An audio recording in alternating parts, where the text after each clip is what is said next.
I'm not old enough to know that. You were born then. Haven't given Yeah. up, you signed it, charged 10 years old. I remembered today, so I think that's Okay, fixed now. it is Wednesday, September 29th at noon, and I'm going to call the meeting to order and start with roll call. Charles Blacklands. Here. Kevin Boyles. Here. Tom Hageland. Here. Ruth Nelson. Here. Bob Nystrom. Here. Shanna Sholgren. Here. All present. Great, let's stand for the Pledge of Allegiance.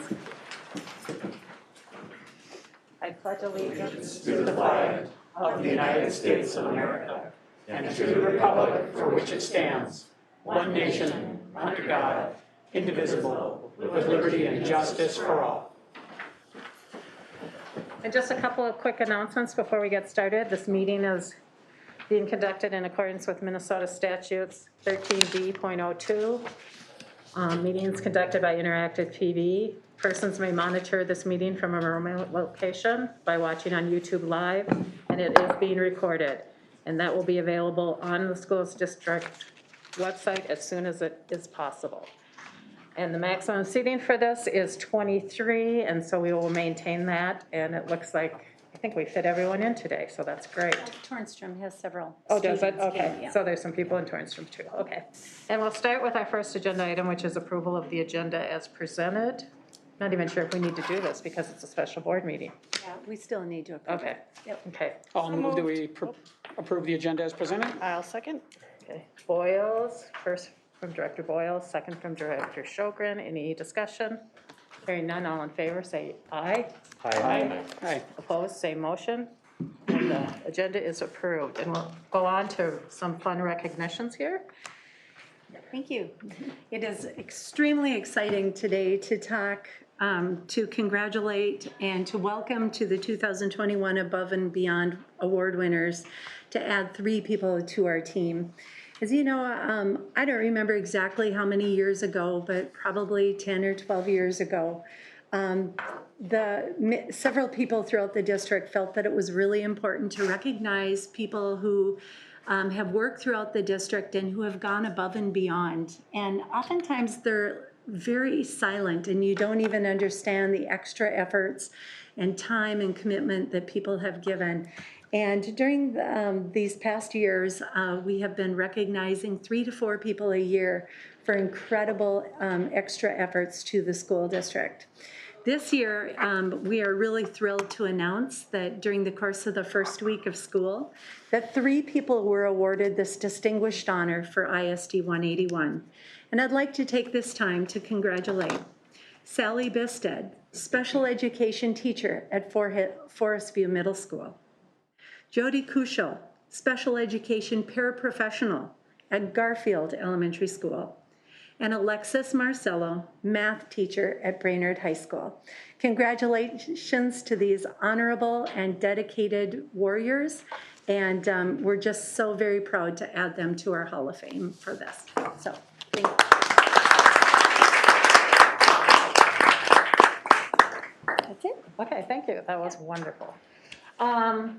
Just to remind everyone, this is a special board meeting, so there is no public input at this meeting, and that's the way it has been in the past many years. Next up is approval of our minutes, the regular school board meeting that was held on September 13th. Chair Nelson, Yes. as it relates to the meeting minutes from that one, as you recall, I attended that meeting virtually.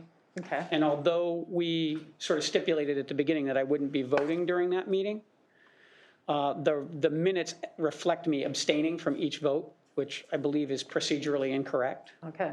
So I believe we need to amend the meeting minutes to reflect that I did not vote on any of those votes as opposed to abstained, Okay. just to be procedurally correct. And I'd like to thank a civic-minded individual in our community for pointing that out to me. I didn't come up with that on my own. Okay. Okay.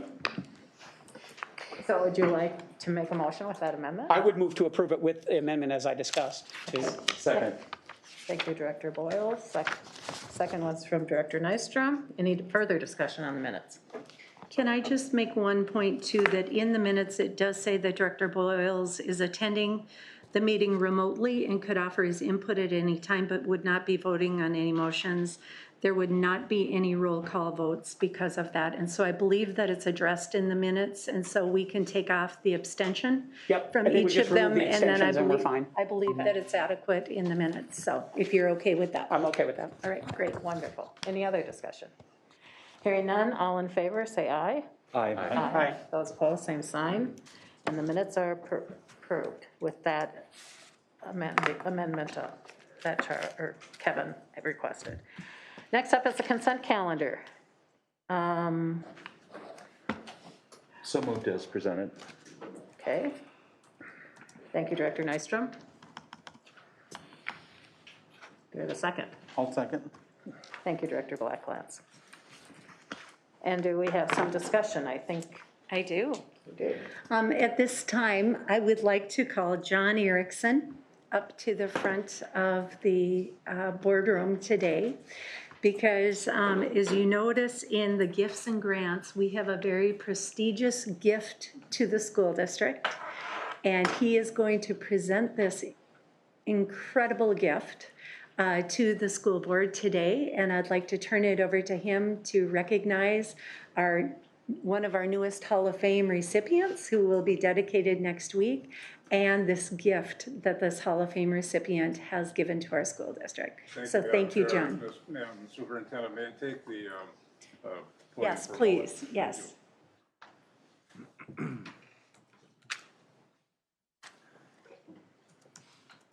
On March 9 of 2020, I was walking down the hallway with the individual that the superintendent has drawn attention to. This was at Brainerd High School. She had just come from teaching 2 sessions of Brainonian Yearbook. This is the kind of thing we ask of people who are recognized in some Hall of Fame capacity, and we did it with the legendary women of Brainerd Public Schools, which is what she was then inducted into that evening. And if memory serves me correctly, on March 10, 2020, everything basically shut down. So we felt very pleased to have gotten that ceremony in, and we're now into another ceremony with the same individual. One of the things we ask of these people is that they contribute something to the archives, so that we can build up a file on, in part, why they are being recognized for their accomplishments. This year, we have that individual back in a different capacity, as the superintendent has indicated. She has been selected as one of the Distinguished Achievement Hall of Fame inductees, with the induction happening on October 7, as your agendas note.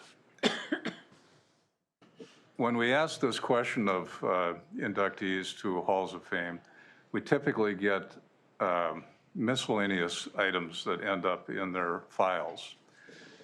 But pretty commonly, we end up getting photographs. This is an extraordinary gift that was made in the nature of photographs by the inductee coming up in October 7th, who you may recognize from her photographs, but probably don't know that she is a graduate of Brainerd High School, 1990. Her name is Elsa Hosh Garrison. And last year, she made 2 gifts to us, but for obvious reasons, it wasn't appropriate to bring them to the attention of the board and the public. Given the fact that we are where we are at, pandemic and the schools opening as they have, plus her induction into the Hall of Fame this year, it seemed timely to bring this to the board's attention, the gifts to the board's attention, and to the public's attention. So if you will look to your, towards the wall, you'll see that there are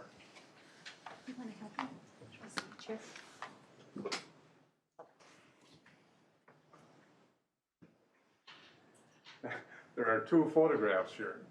And what we're going to do is we're going to start with this one over here.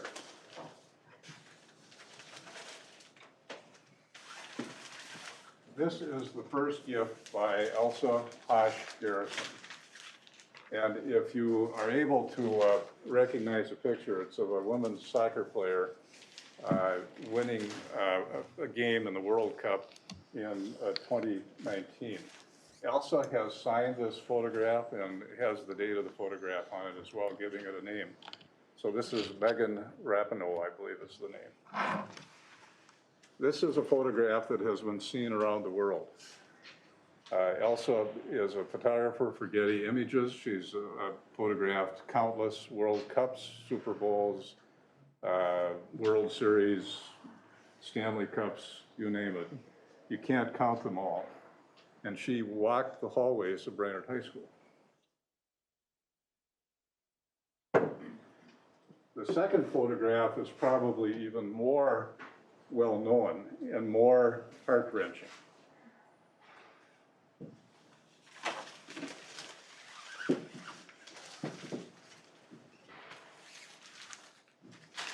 This is basketball player Kobe Bryant and his daughter Gianna. This is an Elsa Garrison photograph made in 2016. And of course, they died not too long afterwards. This photograph literally has been around the world. It has appeared in major publications, books, and it actually has been reproduced on a basketball court in the Philippines. These are now the property of Brainerd Public Schools as a result of Elsa's generosity. She did the framing and matting as well, by the way. We will find an appropriate place to hopefully display them on a permanent basis. That's all I have, Madam Chair. Thank you. Thank you. Thanks, John.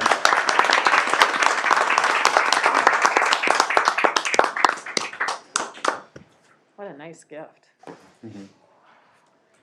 Looking forward to the Hall of Fame. I can't wait. Yeah, it'll be wonderful.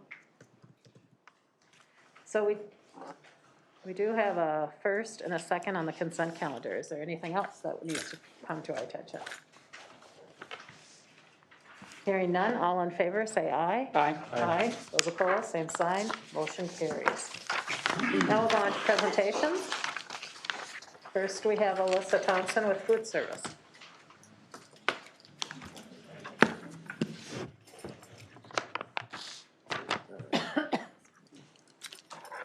And here you present, and you're good to go.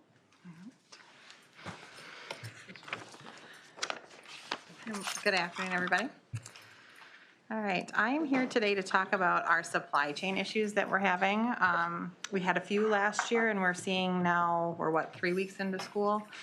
We've seen quite a bit of supply chain issues so far this year. I'm going to start a little bit with some of our food service programming and then our operations, just to kind of give you a background of what we do and how we do it, so then you understand kind of what we're looking at. So we have 14 kitchens with 45 staff members. Approximately 271 hours a day my cooks work at an average of 18 meals per labor hour. Meals per labor hour is how I determine how we staff those kitchens. We have a 75% participation rate at the elementary level and a 60% participation rate at the secondary level.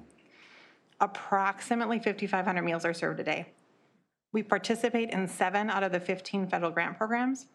So National School Breakfast and Lunch, Fresh Fruit and Vegetable Snack Program, CACFP, so that's Child and Adult Care Food Program. Within that program, we do out-of-school mealtime options and at-risk programming, after-school snack, summer meal programming, special milk, and kindergarten milk. We follow the Healthy Hunger Free Kids Act meal pattern, and we practice the Smarter Lunchroom movement with Offer versus Serve. We also are big leaders in the farm to school movement. And we accommodate absolutely any special dietary need as long as a doctor's note is provided. We have 7 standalone kitchens, so they're fully operational. BLC and Harrison are our satellite kitchens. 2 additional schools are under joint agreement, so St. Francis and Discovery Woods. LEC, at the end of the remodel, will have a fully functioning kitchen. Warrior Early Learning Center is also fully operational. And then Washington here is our at-risk building, so it's only used sparingly. We also have a central warehouse, and this is kind of what the delivery schedule looks like. Every week, our warehouse guys will deliver paper products, chemical products, commodity products, some small wares, and the main deliveries for their small schools on a weekly delivery schedule. The distributor, also our distributors, also deliver weekly. So we have our main grocery delivery on Monday. Milk will come 2 days a week. Bread is on Monday and produce is on Monday. Those are all separate companies. The warehouse will order 1 week in advance to fulfill all small school orders. They also have all of our commodities. Those come in via truckload, so truckload at a time. Those are scheduled and forecasted in the spring for the following school year. I am not going to read through all this, but I thought that you guys would like to see some of those meal patterns. What I am going to point out to you is that there's daily minimums and then there's weekly minimums. And those minimums look different. So for example, for breakfast, this is the breakfast meal pattern. It is required that we serve a 1 ounce grain component every day. However, our weekly minimum is 7 to 10. So if you do that math, the 1 ounce a day does not meet the weekly requirement. So that is something to look at when we talk about supply chain issues. This is the school meal pattern. Again, I'm not going to read through all of this, but if you look under the vegetables, we are required to serve a specific type of vegetable and a quantity of that vegetable throughout the whole week. So, for example, if I don't have a dark green, which is broccoli or romaine or any of those bok choy or any of that stuff, I won't meet that minimum requirement, and then we would be held fiscally by MDE and USDA. So far this school year, so 3 weeks in, we have seen delays or changes or cancellation of the following products. They have canceled beef, the beef truck. They have canceled all the turkey roast trucks. We have seen a delay in our Minnesota grown or Minnesota produced egg products, as well as National Cargill canceled their entire tanker of eggs. Peanut products, and then I have already received late shipments or have not received the following items: cheese, fruit, and canned goods. Typically, we see our first commodity truck August 15th. It is now basically October, and I've received 3 commodity trucks. So we aren't receiving our commodities. An increase on commodity goods, so DoD, Department of Defense Fresh Produce Program, has seen a dramatic increase in produce prices. And then because we aren't receiving our commodity goods, and I forecasted them last spring, we have seen close to 500 cases in the 3 weeks canceled, and I've actually spent $13,000 more than what was allocated to me due to inflation. So that's some budgetary concerns.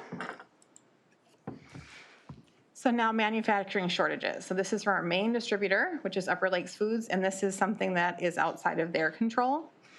These are the following products that we have been shorted in our 3 week lead time, or our 3 weeks time in school.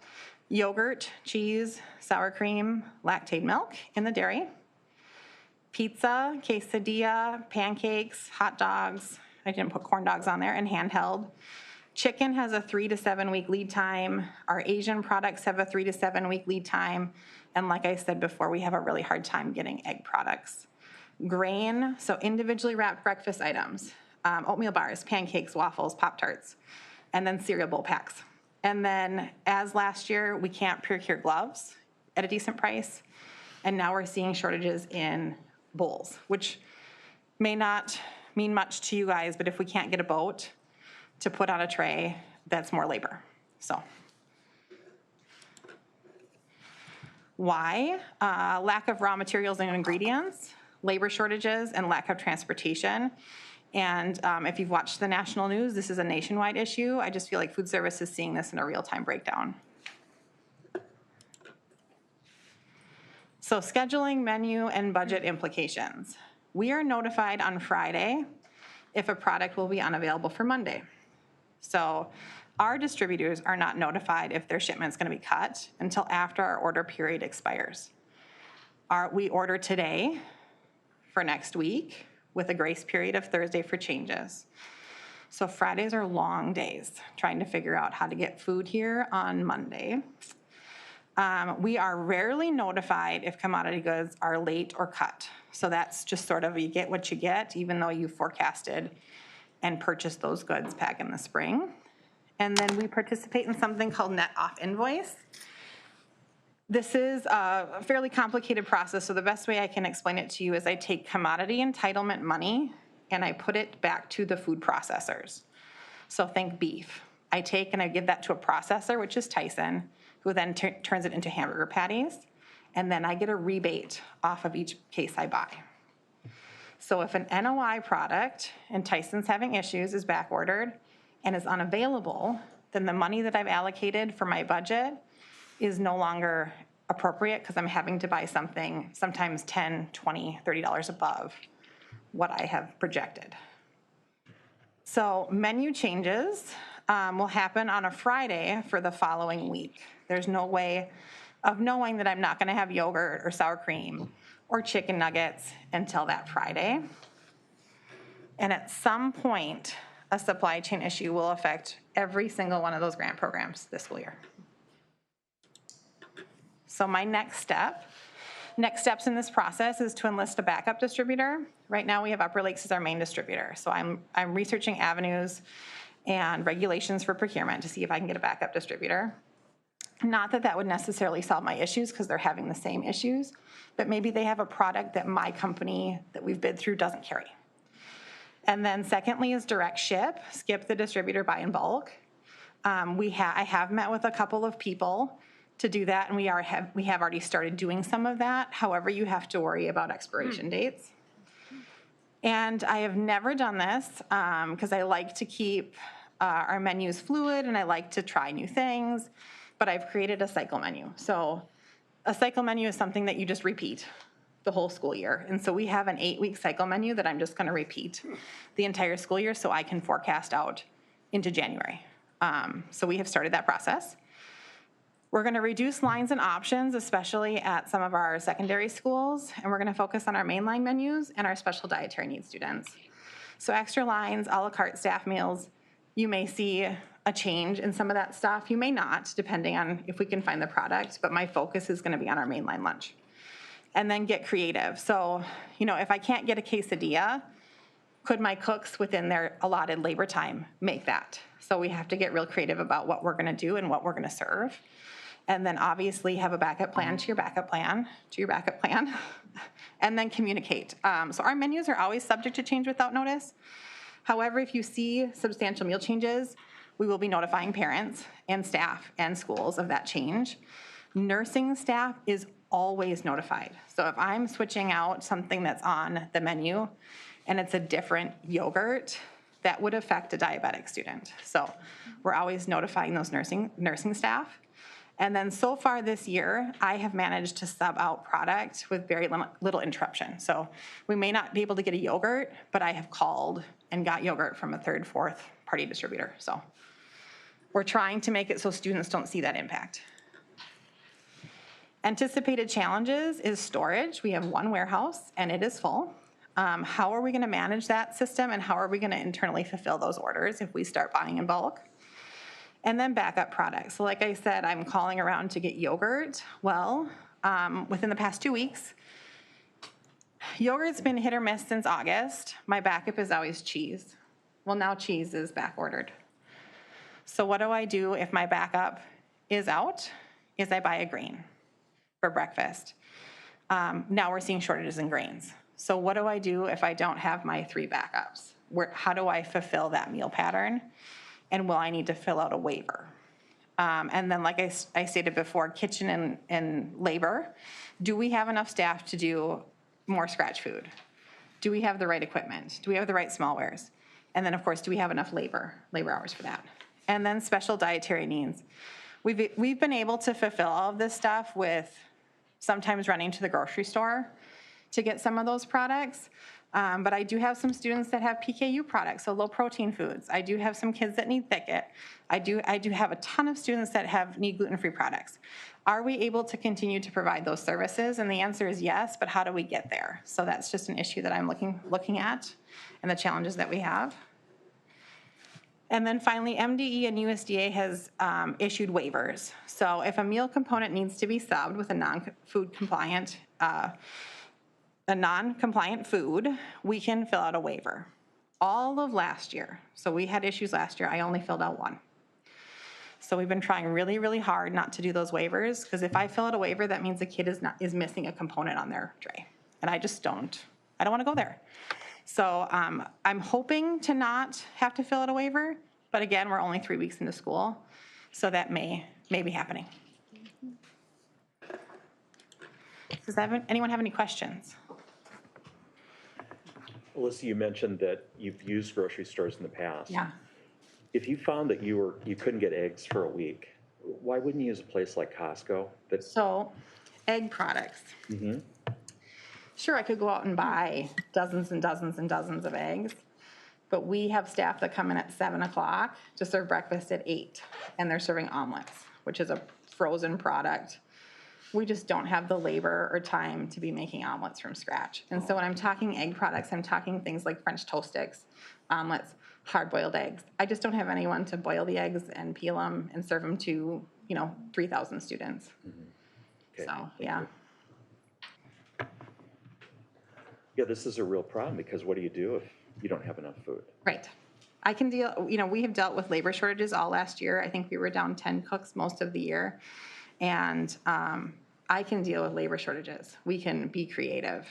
But if I don't have the food, that's where I really get a pit in my stomach. And, you can walk through my warehouse. We have food. I'm not going to say we don't have food. It's just the right food for that component to make sure that their tray meets that meal pattern. And that meal pattern is incredibly important, so they get enough calories, and they get their fruits and vegetables, and they get enough protein, and they get enough grain. So. This just sounds so horribly complicated, what you have to do right now. And I was just trying to explain it in the best way that I can. It's, it's no, like, I mean, it's just, you yes, have but a with the meal complicated patterns and job stuff, right it's now. just very, Yeah, put it another way, thank you very much Yes. for all the extra work and stress that you're dealing with, and you and your entire staff. Yes. This is a real problem. Yeah. This is the kind of stuff that Yeah, and it's no easy something, solution for. something new the board needed to be made aware of, and we need to support you, and we'll get there. Like I said, we have a warehouse full of food. It's just figuring out how to make that. And I'm so appreciative that you want to give the kids the best food, quality food that meets the requirements, and that Thank you, don't yeah. take the easy route. So, yeah, thank you for that. You're welcome. So I'm assuming we will have a little bit of a budget problem with our food service this year. I'm hoping not to. I know it seems kind of doom and gloom, but like we said, we're 3 weeks in. I'm spending approximately 16 to 20 hours of my work week doing this. And if I put that into perspective, I spent about an hour a week any other given year trying to figure out shorts for the coming week. So when I'm looking at this, I'm able to do a deeper dive and sort of really forecast long-term how this is going to affect our budget. I mean, we're obviously tracking it, and we're going to look at it as the year goes on, and maybe come in February, if we're out of hamburgers, we might not have hamburgers for the rest of the school year. It doesn't mean that they aren't going to have a great lunch otherwise, but if I can't get a burger and I know that my budget is already spent, we're just going to make that change, where we may not have noticed that so closely in the past, so. I'm going to think out loud a little bit, so shoot this down if it's a bad idea, but we know not everybody in the community, especially parents, watch all of these board meetings, especially these parts of these board meetings. Would it be too big of a drain on your time to maybe put together a summary of what you just did in a digestible format that we could send out? Yes, that's coming. So I have a few different letters drafted up that will go out to parents that will explain what's happening. I mean, I think getting in front of it instead of Yeah, waiting for these things to manifest and then somebody's eyebrows shoot up, those that have eyebrows, I don't, but the ones that do. That, I think getting in front of it is better just from a public perception and reception perspective. So just so you guys know, after this board meeting, I'm immediately going into a cook manager meeting right after this. And then right after this, we're sending out a Skylight. That's awesome. Thank you so much. Yeah. Thank you, Alyssa, for all you do. Yeah, you and your team have been phenomenal, and when this was brought to my attention, it's like, this is something the board needs to know and the public needs to know, that these are just additional challenges that we're being faced with as a result of COVID. And so Alyssa, thank you for your welcome. unending work and your entire team. You're Yes. phenomenal. So Thank you. Thank you. Yes, please share that with them. I will. Thank you very much.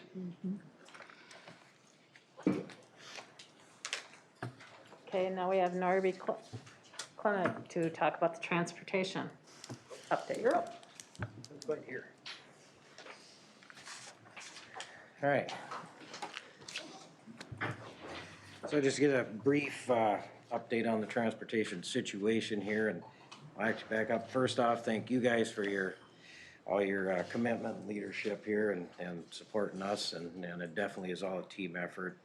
My staff downstairs there, Fran, Becky, Gina and Dream, they've been working, putting in the hours, LC, the Reicherts, and Gwen after hours, before hours, and so last but not least, all our bus drivers and our EAs that have been on them and stuff. I mean, they all been working hard to do it, so they're getting it done, had their heels dug in. But first off, the year started out great.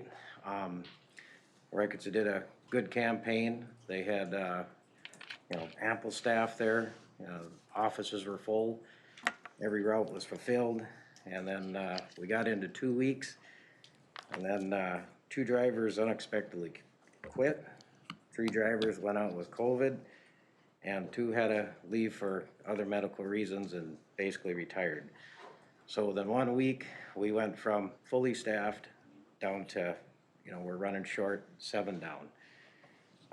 Since then, we temporarily kind of consolidated a route between a couple other buses that seemed to work pretty well. We put one of our district vans on a route that seemed to fit and just kind of made things work, and it seemed to be working pretty good. We were unable to fill one route, which was mainly high school and Forest View students, and communicated that with parents, and that's been going pretty well. I'll get into some of the things we're going to change as we go on, but so, and then since the beginning of school, we've had 64 extracurricular trips, and 43 of them are right over route times, and 16 in between school trips, which is our ones that happen throughout the day. So just to kind of give you a scope of the massive operation of how everybody's moving around, and we're getting kids to sports and back and forth. But I mean, that's a lot in the first 3 weeks of school. So doing a phenomenal job on that. We did come up one short. We were unable to fill one school trip last week, which was a middle school trip to Bemidji, I believe, soccer, that we didn't have the power to do it. So, but other than that, the rest of them all were filled. Lots of creativity going into getting this all accomplished. We go from running the kids down to, our athletes down to wherever their destination is, and the drivers are dropping them off, running back to do their routes, then going back down there. Leaving just a little bit earlier, a little bit later, really makes a big difference. To get one covered, we actually staged a bus down at the lower lot because we had the kids coming from Forest View and all merging in at the high school. So as soon as that bus was loaded, we had high school supervision there because we didn't have a driver. We had the bus, we had everything else, so they watched the bus until a driver could get cleared, which delayed about 15 minutes. But then everybody got to where they were going. So in retrospect, we're transporting about 4,000 gen ed students and 260 special needs students. And we are getting them all home. We've been clearing out before 5 o'clock. So in the big picture, I think it really is a success for what we're trying to manage through here. And going forward, we're hoping, right, they have one driver that has passed, that is hired. He'll be going on board here. I believe actually he's on tonight for one, and then I hope to start next week. And one in training, and we're hoping to get the 3 back from that were out sick.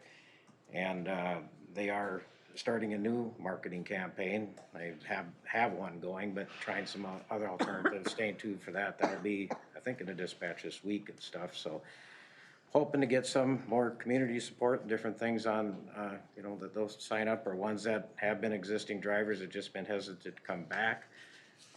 You know, that's what we're planning on. And let's see, that some alternatives that hopefully we don't have to go there, but you know, we'd alternate unfulfilled gen ed routes so that it just isn't one route that's taking the brunt of it all the time. You know, maybe weekly or something like that. Them are some options that we've been tossing around. The other one we're looking at is possibly some hubs. You know, that would be a good meeting spot to where we could tier out our transportation to do double runs and things like that.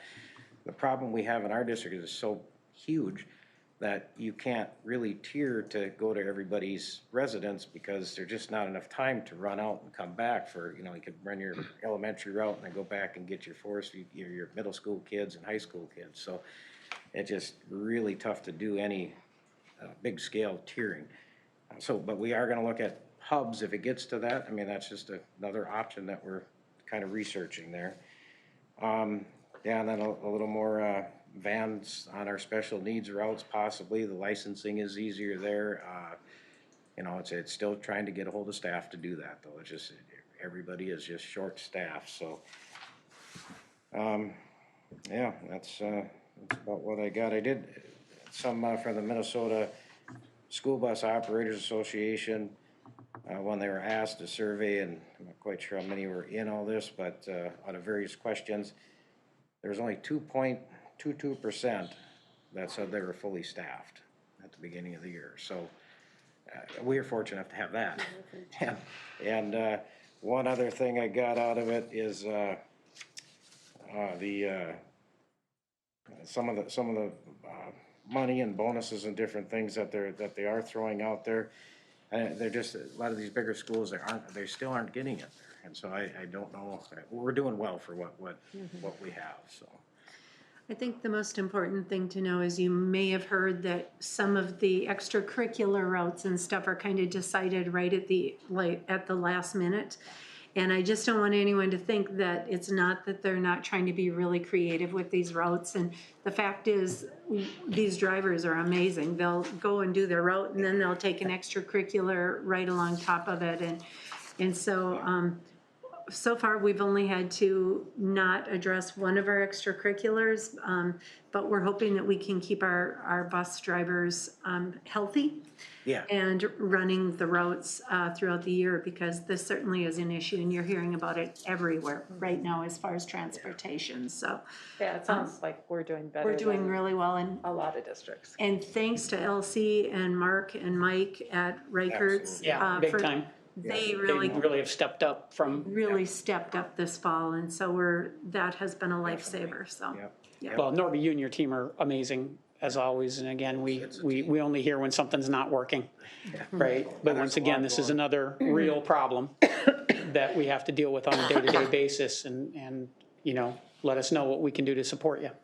So you have, I mean, you guys really have, and everybody's stepping up to the plate, and that is what we need to get through this, because, I mean, eventually we will. So that's why I think everybody's sticking in there, so. thank you. Yeah, thank you. Thank you for all your work. Thank you, Norby. Okay, and next up, Heidi Hahn, Angie Bennett, and Superintendent Larson will talk about our COVID-19 update.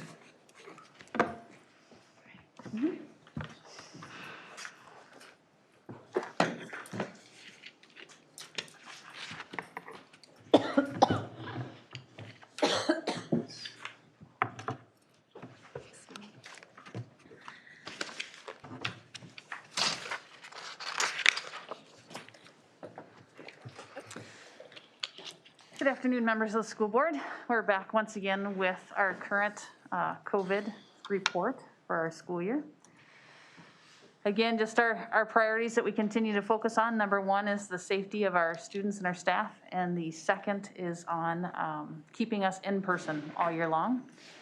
What we're going to cover today is, like I said, our goals. Then we're going to look at our current county data, our current school district data. We've developed a COVID dashboard that we're hoping to be able to start publishing on our district website. So at any point in time, individuals will be able to come see the current data that exists within our district. And then we want to explain how that data is being applied to our current Brainerd Public Schools decision matrix. So this is the current data from Crow Wing County. There has been an update on the Crow Wing County case total compared to what's in print. Crow Wing County Public Health reached out and gave us accurate data as of yesterday afternoon. So as you can see from when we first met in August and we were looking at that number of 36.5, we're now at 88.5 cases per 10,000. If you look at the climbing totals from June, July, August to September, we're now seeing that almost or over 30% of all positive cases in Crow Wing are in children 18 years and younger. Not surprising when we've opened up schools and have everybody back together. But they're continuing to see that number rise. I've been asked multiple times, why do we use county data as a reference point? One of the things we're really cognizant of is Brainerd Public Schools Falls.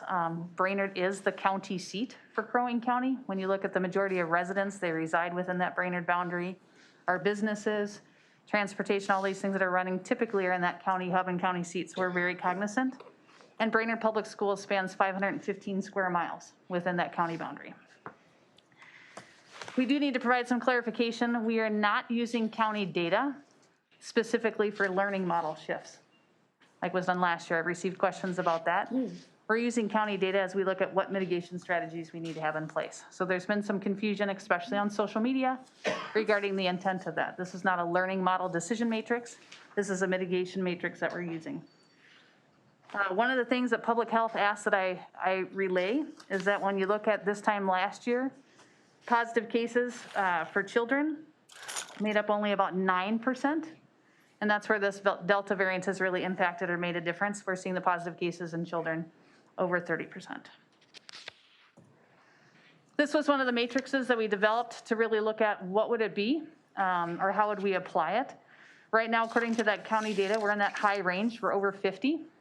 So if you can see, that puts us where we're still having our face coverings in place. And of course, face coverings are required for transportation.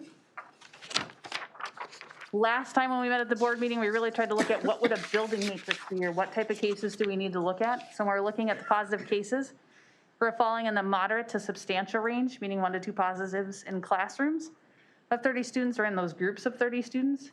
Interesting, last week, I would have told you that elementary was insubstantial. We were seeing multiple cases coming in elementary classrooms. We were starting to watch one classroom very closely. If you look at data this week, elementaries are back in the moderate range, and the substantial ranges are starting to fall in our middle school and high school. So that's what we anticipate, is it's just going to be the roller coaster throughout the school year. But that's how we fall according to that. This is our current data. So you can see we are using the same kind of look as we have been on all of our presentations to date, where we're looking at the current as of now, who's out due to COVID positivity or some type of waiting for symptoms test results, quarantines due to a family member being positive, and then the final bullet on these are those who have already returned to work or school. So that's looking more at that cumulative. So right now, staff impact is relatively low still. We do have 9 current employees that are out due to symptoms if they're awaiting a test result or have a positive case in their household. They are waiting out like a shortened quarantine schedule. We have 6 active positive cases that are currently in quarantine, and since August 16th, 13 positive cases have returned and 12 quarantines that were not positive have returned to work. With students, there are currently 143 absences that are due to symptoms awaiting test results or have a positive case in the household. Just to kind of talk a little bit about the shortened quarantine, what we have shifted for, instead of the mandatory 14 days, we are finding that a lot of households are able to isolate very well. And so we're really kind of going to the shortened quarantine schedule where you consider it a one-time close contact versus a continuous. So in essence, dropping from a potential 24-day quarantine to a 14-day quarantine to potentially an 8-day quarantine, kind of depending on where they fall in that matrix, if they're testing, if they're coming back with a negative test result, or asymptomatic, those types of things. We do have 50 active positive cases currently in our district that are in the isolation period. those that have returned to school since August 16th, which I know that's before school actually officially started, but including athletics and activities that were occurring prior to school. We had 68 positive cases return and 173 quarantines that were not positive that have since returned. And the bottom number, just again, does not include the active numbers. So that's a separate line item. One other thing in discussing with public health, they're starting to identify the uptick in positive households. So when they're starting to see the report back, they're seeing 2 to 3 positives in households compared to where previously, if you look at data a year ago, it was typically 1 within that household. That's again referencing to the contagious point of this variant. The other thing that they're referencing is, and you're gonna see in our data, is what's being reported positive to the county. So the county's gonna get reports from the Department of Health as well as local health officials. Their numbers are higher than what we're seeing in our school districts and surrounding school districts. So we know that there's positive cases that aren't necessarily being reported to schools. One of the questions we've asked is regarding vaccination testing options. Pfizer is now recommending a 3rd dose to individuals considered high risk. Educational staff and transportation providers, so anybody working within the school system is going to be considered high risk and would be included in this. Crow Wing County Public Health, as well as our local health providers, are trying to determine a plan of how they can roll this out. Where Pfizer's unique, most of our educational staff received the Pfizer vaccine because it was done through our local pharmacies or health clinics. Because of that, that's where Crow Wing has to work, public health has to work directly with them. Pfizer's the one that requires the refrigeration and things like that, so it's taking a little bit longer to get that plan in place, but they are working on that. Current statistics in Crow Wing County, 34% of 12 to 15-year-olds have received at least 1 dose of the vaccination. 39% of 16 to 17-year-olds have received at least 1 dose. And 50% of our entire residents within Crow Wing County have received at least 1 dose. Why this is important, we are starting to get requests from our staff to implement our voluntary testing process again. We are starting to get requests from families. There are districts around the state and even in our surrounding districts that are offering test kits to families that they can pick up and utilize. We're currently exploring that, but part of that is understanding what type of number of test kits we might need. So that's what we're working on. We hope to be able to have voluntary testing for our staff starting next week. We'll be using the same PCR vault test that we're given and then we have in our possession from last year. So that's a process we've had in place. Then we'll determine next steps. A lot of the things about being able to offer more voluntarily to families will be dependent on the availability of getting those materials. They're obviously in short supply and lots of waiting lists and shortened shipments. The other thing is Crow Wing County Public Health distributed yesterday to Brainerd Public Schools. They've also been doing it with our surrounding schools. Another, it's a version of an N95 mask. It's the one that's not required to be fitted, but we'll have those masks available for our staff starting next week as well if they choose to have one of those. This is the COVID dashboard. So the link I put up here before is our original. What we'd like to add is, so if you look, we'd like to, request access. Isn't this great? I'll try to see if I can pull up another one. Let me email one. Is it your document? No, it's Anne Marie's document, Okay. because we put it over with her, our communications person. So very exciting, because it's going to be live and we can update it weekly.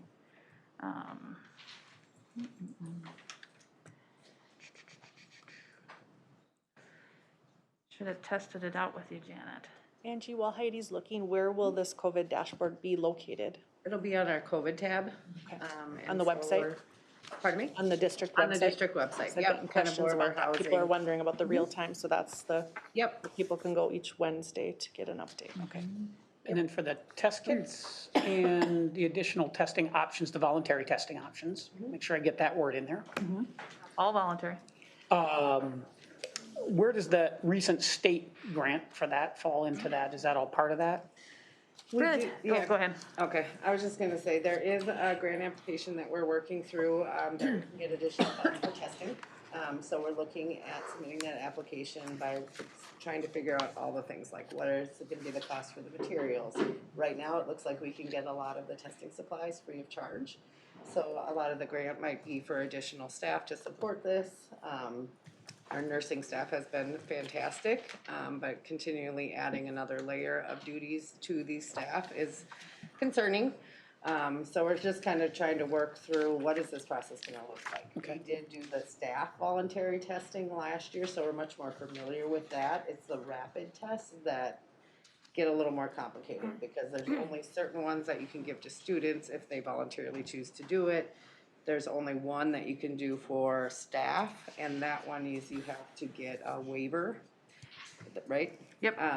Which basically is an additional layer because you almost become a medical clinic. So we're trying to, there's just so many different layers to it. We're trying to take our time to make sure that we're doing everything right, getting the right supplies, using our funding appropriately. But we are working on that grant process tomorrow. I was just trying to reconcile it with that Yep. announcement that And came out, really- and was that Yep. July, I think, Yep. that came And out? really, the grant process is gonna be, so if you look at, a lot of these duties are falling on the nursing staff within our buildings. Our nursing staff is stretched to max. When you look at dietary issues they're dealing with, yet alone the emergency issues within the building, medication management within the building, and then we talk about COVID management on top of that. If we add a layer of testing, because there needs to be that supervision contact piece. So some of those dollars could be allocated for trying to advocate or bring in nursing staff to assist with that, or time set aside to do those things. So we're looking at those pieces. The other thing we're being cognizant of is we do not want multiple different testing methods or options or procedures. We want it to be streamlined so it can be efficient. And then we're also then getting the consistency. A lot of families are looking for timely results, as are our staff. So, And then the other thing, just for clarity's sake, I think everybody at this table knows the answer to this question, but just so we can get it out there. The district receives no additional funding from any source whatsoever because we're wearing masks. Is that correct? that's correct. Okay. Just want to make sure we get that out there because my Facebook friends don't seem to be able to grasp No, that. no, there's no additional funds for that. Thank you, Kevin, that was, yeah. That's a good clarification. The other, so that just to be cognizant of things that are happening within our community, there are districts surrounding us right now where families can walk in and pick up testing kits to take home. So this is not something uncommon or something we're trying to do. This is actually being recommended by our local health providers. It's being recommended by Crow Wing County Public Health, as well as the Minnesota Department of Health and Department of Education. People want access so they can make appropriate decisions to keep themselves, their families, and those around them safe. So. All right, thanks for the clarification. You're And welcome. Angie. And I apologize for the delay in being able to show you our COVID dashboard, because it's in an edit form, because that's how I could share it with myself.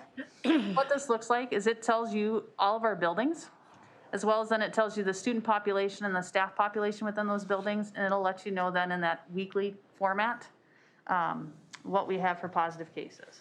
So is this a draft format or is this real-time statistics? This is real time as of, we cut off our data yesterday, right? So if you look at what we shared, so this is gonna show you right now, if you would add that up, we've had 118 positive cases within our student population, and we've had 19 positive cases within our faculty population, our school staff population. So then you can really look by building. So we will keep that cumulative so you can look and see how we've ticked up from week to week. You'll also be able to see building to building, what's happening. So this is what we'd like to be able to put out. A lot of parents are starting to ask questions of, I know there's been a positive, or I know so-and-so's positive, why am I not receiving notices? We're only notifying those that are considered close contact. Our quarantine guidelines are very different, and we've implemented very different guidelines this year to keep kids in school. If you would look at how many positive cases that are in our elementary, technically last year those would have all been classrooms that we would have had to put out, right? So our goal is not to do that. And again, our ultimate goal is not to move into any type of online learning unless there's an outbreak that happens. And like I said, we've had one early childhood classroom where we've had to isolate and kind of not have class in that week. And we've also had one elementary we watched very closely. We actually had 7 children out at one point, which when you look at that's a 30-year classroom, that's alarming. I don't know if it was a blessing or not, but 4 of those students had strep, not COVID. So when you looked at the return of that classroom, but there was some pretty anxious parents awaiting that information. So, but that's a change. So some of that confusion's come from just changing procedures from last year to this year. So any other questions? Yeah, I don't have a question, but I just thought it was kind of interesting, and this is from NPR, but in Ohio, they had half the COVID rate in a school that is masked versus unmasked.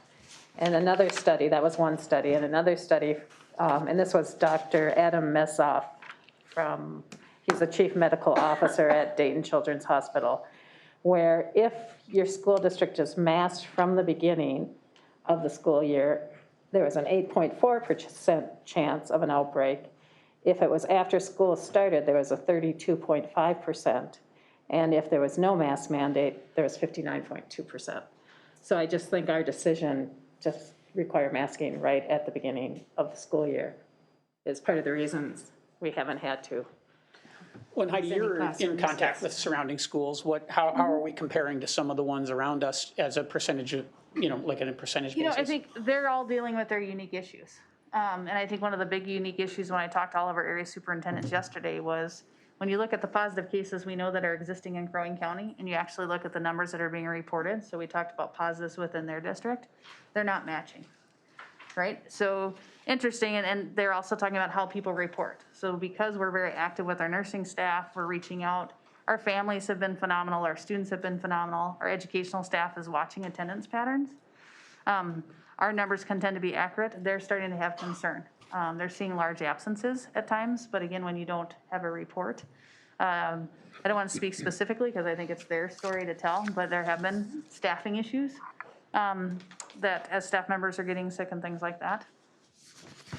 Well, it is playing out very differently, but they're also very different. You know, you have Pillager that exists over in a different county. You have Pine River. You know, if I think of our 6-member districts that we work with on a lot of collective services, they're sitting in different fringes. And of course, Brainerd sits in a county seat. 8,000 people coming in the buildings compared to 1,000 people coming in the buildings. Heidi, go ahead, Bob. How many COVID positive cases do you have to have in a classroom to close it? We really, if you look at what we set at that guideline, we set 3 or more within a group of 30. Okay. So you're seeing about 10%. So we wanted to see that 10%. Interesting though, so when we had 2 in one class, well, they're twins. Well, that's a household, right? So we're seeing some of those household connections.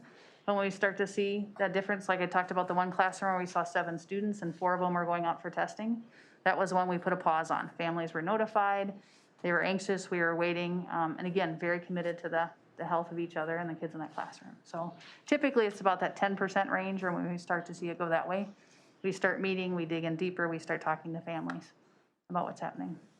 Early childhood, they're very little. You know, our littles are not very good about masking, so we did have one classroom where there were 2 positive students on a staff, or that was one where they decided not to hold class then, rest of it, so. Heidi, are you able to pull up the dashboard again? Sure. I really appreciate you putting that together, and will that have it by week then? Yeah, our goal, and I'm used to the touch screen of ours, so I apologize for the poor driving of this. So you'll have it by week, and So we are then, gonna post it every Wednesday. So Tuesday, at the end of the day, we will do the data for the week. and but then you'll keep the the weekly cumulative will, data? yep, well, we're gonna keep it cumulative. So what you're gonna be able to see is what exists within that building during the week. Then you're also gonna be able to see a cumulative. But I will note that this is gonna have to be a snapshot, because, I mean, within a half an hour of a day, it changes Yeah, dramatically. no, I'm fine with So that. it'll be updated, yeah, on Wednesdays, and so that'll be the snapshot as of that Wednesday, what's happening, and then kind of that cumulative at the bottom. So like I said, if I would have put last week's data, the numbers of positive cases with our elementaries were higher. And now if you look, so I said they would have been in that moderate when we looked at per cases per classroom or groups. That's now completely switched to when you're looking at the positives in the high school and the middle school. Okay, so if we're looking at Harrison, for example, this is only reflective of that particular snapshot that Angie's talking about. Yesterday, that was as of yesterday. Yep, so it could have very well changed as of today. I guess what I'm asking for is, can you keep the weekly data on there, kind of like what we have with the county, so we can see week to week? So We could like, try, like the trend, like is it going up, is it going down, that kind Well, of thing? right, I mean, Just from my like- perspective, what I'd like, I mean, my understanding was the whole reason to going to this dashboard was the idea that, again, let's say this was cumulative data. We know it isn't. But if we're looking at Harrison, we're like, okay, if there's 0 cases, why do we have masks on people in a school that has 0 cases in it? And then is that maybe what you're trying to get at? Like if we had more deeper data that showed us what the trend line looked like, then we would go, I mean, this school's obviously not having a problem. Yeah, I mean, we had talked before about, and that's where the purpose of a scorecard, so if we don't have each week, we can't see what's taking place. And I'd also like to see it connected to, what was recommended in your color code on here. Because we talked about looking at it, at least within our district and from building to building, which you've got this set up, but it really doesn't, I would like to see how that's gonna get tied into what the recommendation is. Because I'm not following, Okay, I'm not following what why the recommendation is to continue with the mandate when we've set up these other parameters, but we don't have, I can do the math real quick. And it would be interesting to know by building, which ones are green, yellow, orange, and red on here. so color code each building each week? Yeah. Well, but you have to by week, so I suspect, So we would have to have quick cumulative math data. tells me everything is going to be green on here right now. No. No, not, again, some of these, if you remember, the matrix we set was gonna be by groups of 30. Right. And so, that's where when I highlighted in there, our elementaries would probably be, they'd be green, yellow, depending. Our middle school, high school would then be in the yellow. That's why when I highlighted that from between, moderate to substantial. Yeah. So I think we could, But to do the cumulative, I mean, where my brain is kind of going, because, I mean, this is massive amounts of data. And so, I mean, the tracking of it and then to break it down by week, I mean, we can do it. We're just gonna have to set aside another, 10 hours of time to. the other to thing do that's those not reflected in calculations. here are all the students that are in quarantine or waiting test results as well. Right, this is just positive. This is just positive, so. Right, right. But I mean, if we're trying to use what was mandated last year by the CDC and the per 10,000, that's kind of what this is tied into as well as this recommendation. I mean, I'm happy to track it weekly and provide the data if you want, because you've got everything right here. And, like I said, my quick math says it's all green and some yellows, but we don't see that. And so if that is the case, well then, are we gonna go by this or are we not going to go? It's gonna depend on if what we discussed was really looking at within groups or cohorts of 30 or classrooms. Yep. Right, so that's, to say that it would all be in the green would be inaccurate, because No, you're gonna look at those yep. positives in that. So that's why we highlighted and we're in moderate to substantial. And again, it switched flip-flop. Last week, I would have told you the elementary based on what was happening within classrooms there in certain buildings. But I think it's gonna beg the question too, are you gonna be making decisions or recommendations based on buildings? Because the other thing I'll tell you is if you go to our lower lot, we have all the kids that shuttle. Now granted, they're all masked on transportation, but that's where we see a large crisscross. So I'm open to accepting that guidance. We've relied very heavily on Crow Wing County Public Health to give us some of that guidance. I think what we could add, Director Hagelin, to your point is if I look at this column, we could add quarantine, right? So you get an actual number of how many people are out. I could give you student absences for the week, because that's the other thing when we've talked about the influenza-like matrix giving absences, and then we could actually give a color code. Well, I think I'm not asking for that. If you want to add it, go ahead, but I'm just simply asking to, this was part of what was approved. And use part of this as a guideline to make the decisions. But we're not seeing this. You say it's a flip-flop from last week. I don't know that. I can't see that on here. But if it is going to be some greens and some yellows, are we going to discuss that? Are we going to make changes? And we're not necessarily going to go week to week, make a change. But it appears to me that we're pretty much just holding firm more so on the county numbers. Well, we're taking just the county trend, right? So that was one of the things when we initially talked about, is we're seeing those numbers go up. So one of the first ones, as long as those are going up, we were gonna have caution and pause. Then really trying to drill down that data at the building level and the district level. So that was my understanding from what was agreed upon last time, is really looking at, once we see those 2 or 3, I could create a column to highlight how many classrooms or how many cohorts of 30 existed within those buildings. So it ties to the approved decision-making. He also wants the full week, so if we really went from September 22nd to September how many positives were there? Because this is really just yesterday. So there could have been 10 positives at Riverside, let's say, but they all came back on Tuesday. and so there's one left remaining. Yeah, whatever your that's what data. you're asking. Well, I mean, whatever your data time is, if it's, Yep. you know, if it's at But a it can't point. be a snapshot, is basically what I'm hearing, because if we're gonna really rely on the matrix, then one point in data is not gonna be a good data reflection. So you want Because really, daily. there's, No. he wants weekly, He but wants it's gonna the have to be weekly. cumulative, because the snapshot is not giving the full picture, because 22 at Forest View could have been 46 the day before. So let's try to figure out how many individual cases that week. Well, assuming they're active. Like, when I hear They're all cumulative, I'm active talking, cases, yeah. I'm thinking They're everybody out. that ever had it. If That they were- drop off, they drop off, right? But they were out So Heidi, that could week. you do a Monday to Friday, do a week So here's- analysis, and then on Monday you put Here's- in the week before? Yep, so here's the reason we picked Wednesdays, and again, this is working directly with public health. A lot of families go in and get tested over the weekend. Right, so they don't get the results back typically till Monday or Tuesday. So when we talked about what's the most accurate snapshot we can take per week, the recommendation was add them up Tuesday night. That's your snapshot for Wednesday. Which is fine. So can you do Wednesday to Tuesday? That's basically what we did here. Except it was No, just you did a Wednesday. snapshot on Tuesday night, but if you counted them up from Wednesday to Tuesday, so you had the number of positives during that 5 or 7 day period and the number of quarantines, I think that's what Tom's asking for, and then you want it by week, so you can see the So you can trend see the data. trend line. But not a snapshot in time is what I hear him asking for. I think he's okay with the snapshot, but it's not giving, and I'm gonna just keep talking. What for are a you time. okay with? What I'm looking Yeah. for is that you use what was recommended and approved, Yep. get this tied in. And I don't see this in here right now. Okay, That's what so, I'm looking for. great. And the snapshot, you know, if your data is once a week, doesn't matter what day of the week, it's gonna be consistent.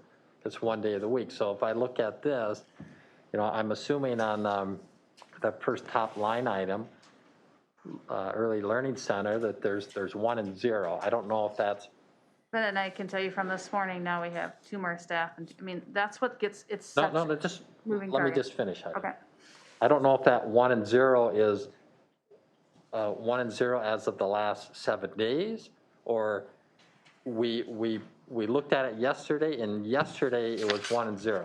Yep. Now we let it be like that. Today it might be 10 and 20, doesn't matter. Yep. But this time next week, what is that same number? correct. So once a week is fine. And that's our intent, to put this dashboard up, but then Yeah. to color code. And so in reference to those cohorts, I'm trying to see how you would like me, other than somebody who sits with all the COVID data for students and somebody who sits with all the COVID data for staff, telling you and highlighting that in the chart of where we're falling based on the data that's been reported to us. Well, I would simply look at this in that top line item, which I can't see. So it's line 5, column E and F, color code that, put in E and F, put what week it is or what day it is, and then G and H become next week's. We can do that. So it's progressive. Right, and that was the intent of trying to establish a local matrix. Yeah. So I did not go back and start it from August 16th. Right, I think can. that's the reason it's a snapshot, because it's brand new data. It's a brand new chart. Next week, we Well, would but see we it, should- and it would be all the cases that are new since last night, correct? However, when we put this in place, we did talk about the data. We want to give some time, so I don't know if we can go back. I'm disappointed that we don't have each week a certain time since the beginning of school. But I don't know if we can go back to do that anymore. We have 'Cause tracked. now we're and so pushing did- it again. Now we got to get some more data before we Well, make. and we have over 400 students entered into the tracker system between testing and quarantining. We have what? We have 400 students and staff entered into our COVID tracker right now for testing and quarantine. So we could go back and we could go count by timestamp, because anytime they're entered, it's the date and the time, and we could go back and put all those dates and data points in. No, you would just have to look at the positives, because again, you got to tie it into what this is. This is not quarantine, right? Right, that's positive. This is just positive So, cases. and again, so if you look at, in the last 3 weeks, we have 118 positives since school's open for students. Yeah, So if you, all of the positives, 68 from August 16th through August 20, or September 27th, you had 68 total. right. And then yesterday you had 50. So you can see that it's, I mean, just from that alone, if you went from 68 for, at least 3 weeks, if not more, and then in 1 week you have 50. I mean, it's not gonna be going down. I mean, just that's, in my perspective, that's simple math. Yeah, I don't want to go back in time and make more work for you guys are swamped anyway, but But I do I agree think we with, can go forward. We can go forward. I do, but I agree with But- Director Hagelin to have it related to that rubric. I get his point of, so what I need to say is, and so I can understand, we agreed to when we see cohorts of 1 to 2, it's moderate, 2 to 3 per thing. I can highlight in a separate column in there, how many times that happened at the Warrior Learning Center, how many times that's happening at WESBA, how many times that's happening at BLC, how many times that's happening at Baxter. So then you can see, boy, we had this many cohorts of students in these buildings. That would be another way to rely it. If you look at most matrices around us, they're just giving you a report per day. This is what happened today. So, and they're doing them district-wide. So, if you look at, Yeah, we can certainly do anything moving Well, forward. I'm happy to- with due respect to Chair Nelson's concern, I do think we need the context from a historical perspective, because that builds the trend line. And my understanding when I supported the mask mandate in the first place was that we were going to reach a threshold where we were going to be able to evaluate this on a building-by-building basis. Now, I understand the hubs and the transportation piece, but there comes a point where we're just going to have to sort of deal with that. We just can't keep doing this indefinitely. We've got to have answers so that people out there can understand how to measure this, how to look at the thing, and to Tom's point, what does the color look like, and if it's trending and it's staying green, and if our practice is that if it stays green for 2 weeks, that school, the masks come off, until they don't, until that school registers as yellow again, and then we have to go back and put them so on. then, just so for my clarification, we'll make buildings regarding face coverings by or decisions regarding face coverings by building? Yeah, I don't know if I understood that. I understood that our decision by building and classroom was for going distance learning. Face masks, to me, seems it should be more holistic. It should be district-wide. You either have it or you don't. But that's my understanding. Okay, well, that's not how I understood it. We actually, if we go back, let me go back here. Elementary and secondary. We looked at K-8, right? Because you looked at those who were eligible for vaccination and those not. That was one of the recommendations too. When we looked at students and individuals unable to be vaccinated, that's where we did make a difference. Yes. So we really talked about K-6 originally back in August, but the reason we didn't break that is because Forest View is a 5-8 building. So the recommendation was K-8 and then a separate between 9-12. So there was a distinction regarding face covering based on transmission rate within those I get the age component, but the building-by-building component within the elementary cohorts, I mean, what would be the relevance of that level of data if we weren't going to evaluate it building by building? Maybe that's what built my understanding. And I don't understand what the disaggregated data would If we have make. to send a class into distance learning. Well, that, and also to let parents know what's going on. I mean, as a That's- parent, if I see a huge increase in my elementary school and I'm sending my 5-year-old there that's not vaccinated, I may make a different decision, or vice versa. I You know, think this needs to be really low. revisited, because in my mind, if we have 4 schools where we have an extraordinarily low rate, why we would keep 6,700 kids in masks doesn't make sense to me. Yeah, that's total different just understanding than what I thought did get approved before. But if that isn't the case, then I would like to ask, well, what is it? When is the end date? When do masks come up? When are they relieved? What's the number? So What this point in is, time? this is the original decision-making matrix that was approved, right? And Director Hagelin, this is what you're referencing. When we were really looking at that substantial high. That's where we talked about cohorts or groups of 30. So this is really looking at classrooms, individual classroom.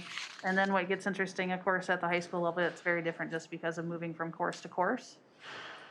So we talked about when this is happening, learning models, face coverings, how we respond to lunches, how we respond to events, athletics, activities, and visitors. So this was the original one. And then from here, what we've tried to do is really delve it down by building. So trying to get the next piece, I see, that's why I highlighted the middle and talked about they flipped. I'll try to figure out how to put that real-time data in. But the decision to go from building to building, things that we need to consider in our system. We're a very large system. We're running 100 buses. There's a lot of our elementary kids that go into Fun and Friends, right? So then we're looking at, it's not like we isolate buildings necessarily in this district. And I totally understand So that. that's- I get that. Yep. But in So- the end, the masks are supposed to afford an extra measure of protection, and at some point, we're going to have some sort of litmus test that tells us what works and what doesn't. Otherwise, we're just shooting in the dark. And I think the other thing to keep in mind, the direction that came from the Department of Health is with a face covering, then you're not contact tracing. Correct? So with appropriate fitting face coverings, then we're not required to contact trace when there's a positive in that classroom. So the other thing that needs to be considered is when we go back to strongly recommend, and when we get there, then the decisions that are gonna be made of how do you notify students within that classroom when there's a positive case? How do you quarantine students when there's a positive case within that classroom? Those type of things. So that's the other factor that needs to be weighed into those decisions, especially then when you start to look at potentially doing them from building to building. I guess I'm totally misunderstood. I thought this was the matrix that is going to guide us into lessening of the mass based on, perhaps by building, perhaps by classroom, based on that data. And I would strongly discourage doing it by classroom. Well, within I'm not buildings. saying that there was a decision that's going to happen, but, you know, we're going to break all this data down, and then we get down to the face covering strongly recommended on the green and the yellow, but I'm not hearing any of that now. I'm hearing not until, I don't even know when. If someone were to ask me today, well, what's the criteria, or when will masks be lifted? I couldn't answer them anymore, because I thought I had the answer before. I thought it was based on this. I have no idea anymore. We're using, so this is how we're But- making but those I decisions? just, you don't have to, I'm just saying, I have no idea. I wouldn't know how to answer anybody anymore. I wouldn't know what to tell them. No idea. Again, I think it's very important for people to understand that we were given no guidance this year. They just asked us to come up with our own matrix, And I thought with that was a our good- own yeah, plan yeah. for trying to keep our kids healthy and our schools healthy. And I think that the numbers show that we've done a pretty good job of trying to keep school open. The plan today, my recommendation today, is let's keep the masks on, but let's keep school in session, in person with our teachers. Just like our goals were. Goal number 1 and 2, to keep moving forward with that. And I firmly believe that we do not have to go into online learning at this time because we have done really careful mitigation in our district. And I'm really proud of our teachers and our administration, our families. This is hard. We don't have the answers either. We don't know when COVID's gonna be over. We don't know, you know, there were 112 cases in Crow Wing County day before yesterday. It was on Lakeland News last night. It's like,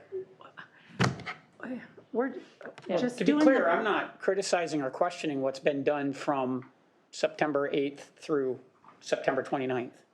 I am asking for clarification and consistency and cohesiveness as we go forward, so that anybody in the community can figure out And that's what I think, in trying to what understand. data we're using. Like, I still don't even know what data we're using. And I also think that we are only 3 weeks into school, so I think that we can go back to look at the data. But like I heard Angie just kind of whisper, that'll be at least 10 hours just to look at I a wouldn't week. even, I wouldn't even go back and do that. I don't know if it's going to do us any good. Well, that would give us our green, yellow But what, trend lines Yeah, as but- to how Can I that's offer a been. suggestion in the understanding Yes. is looking at it? So what I feel would be best to try to apply that matrix when I looked, because again, I know we can do this because of that data. What I can do is when I look at Warrior Early Learning Center, I can then report, because we'll know the students and in what classrooms, how many classrooms fell, right? So when you look, I could put the number of classrooms that make that then either low, mild, substantial, or high, right? So then you're tying those two together. So then if all of a sudden you see, oh my gosh, at Forest View Middle School, we have 9 classrooms that are falling in moderate range or high range. That might flag you to make a different decision compared to Harrison Elementary that had 0 classrooms. So it would give you the direct link to those two. Heidi, I don't think you're listening to, at least I think, Well, Ruth, what you're saying, you didn't have. think ahead. I I just want to know I when might be mass. in the wrong, but I understood that the mask mandate was more district-wide. Sure. And that we'd look at the numbers district-wide, and when we fall into the low or whatever, the green, we'll probably remove masks. As a district then? More, yeah. And the, by school was more, and also by sixth through 12th and 1 through 6, because 6th through 12th can have the shots. So that would make a difference too on those. So you could divide it into those two. You might have Yeah, the high school. Yeah, I'm sorry. Yeah, you might have the high school without masks before the elementaries. I'm not sure. It depends on the data. And that the by school and by classroom was so that we could keep all our kids in person as much as possible and only take those classrooms distance that really are having the outbreak. And it's because our main goal through all of this is to keep our kids in the classroom with their teachers. So I think we're kind of getting down in the weeds right now. I think we have to take a step back. I think right now we know that our numbers in the county are going up. We don't want to make any changes because our numbers in the schools look pretty good considering that. And let's take a break and let's take this offline as far as our disagreement or our misunderstanding, not disagreement, on whether we can do, maybe we can do masks by school. Well, with respect, it's a school board. We can't take this offline. Well, I didn't mean that, but let Okay, these I guys just come want back. to make sure, because the word was used, Yes, right? yes, you're This- right, you're We're in a right. public format, the public deserves to see whatever deliberations and discussions we're having, and so they will happen at this table. I didn't mean for the whole Fair enough. board too. But for administration to have some time and come back to us with an answer on that. That's fine. I And- wasn't looking for and clarity today. I love the idea of having the green and everything in that matrix, if we can do that. I do not want you to go back in time, because we know the numbers are going up. I don't think we need that old data. Let's start now. That's one board member's opinion. But right now, I think we should make a decision to stay the course. I think that's what the recommendation is. Is that an action item for today? Yeah, it is later in the agenda on what the board would like. Would you go to the last slide, please? And so the recommendation for today is, and I think that you nicely summarized it, is that due to the increased number of COVID cases in children that are under 18, and actually in our county data as well, I would like to recommend today that we keep the face covering in place at this time, and we will continue to watch in hopes that the numbers will go down, and so that we can eventually make that decision to remove the face coverings. But for now, with the numbers going up and our numbers within our district pretty good, I'm recommending that we stay the course on the face masks, or the face coverings, excuse me. The other recommendation that I'm going to make today is that there is misinformation out in the public right now, and I want to make this very clear. It is my recommendation to continue in-person learning at all levels for our entire district. We will only move into an online learning model if there's an outbreak. And if there is an outbreak, we will let the board will be informed, the public will be informed, and we will make a decision long in advance so that there will be plenty of forethought before we go into it, unless it's an emergency case or something like that. But otherwise, the recommendation is let's stay the course with where we've been. We'll work on some of these matrices and stuff to better align with what the board is asking us to do, but that we are going to stay in person with our kids and our teachers in school at every single school right now. That is my recommendation. So since we're at that, can we act on that now rather than waiting until? I think you can, yeah, because it's on the agenda. So if you go to number 11.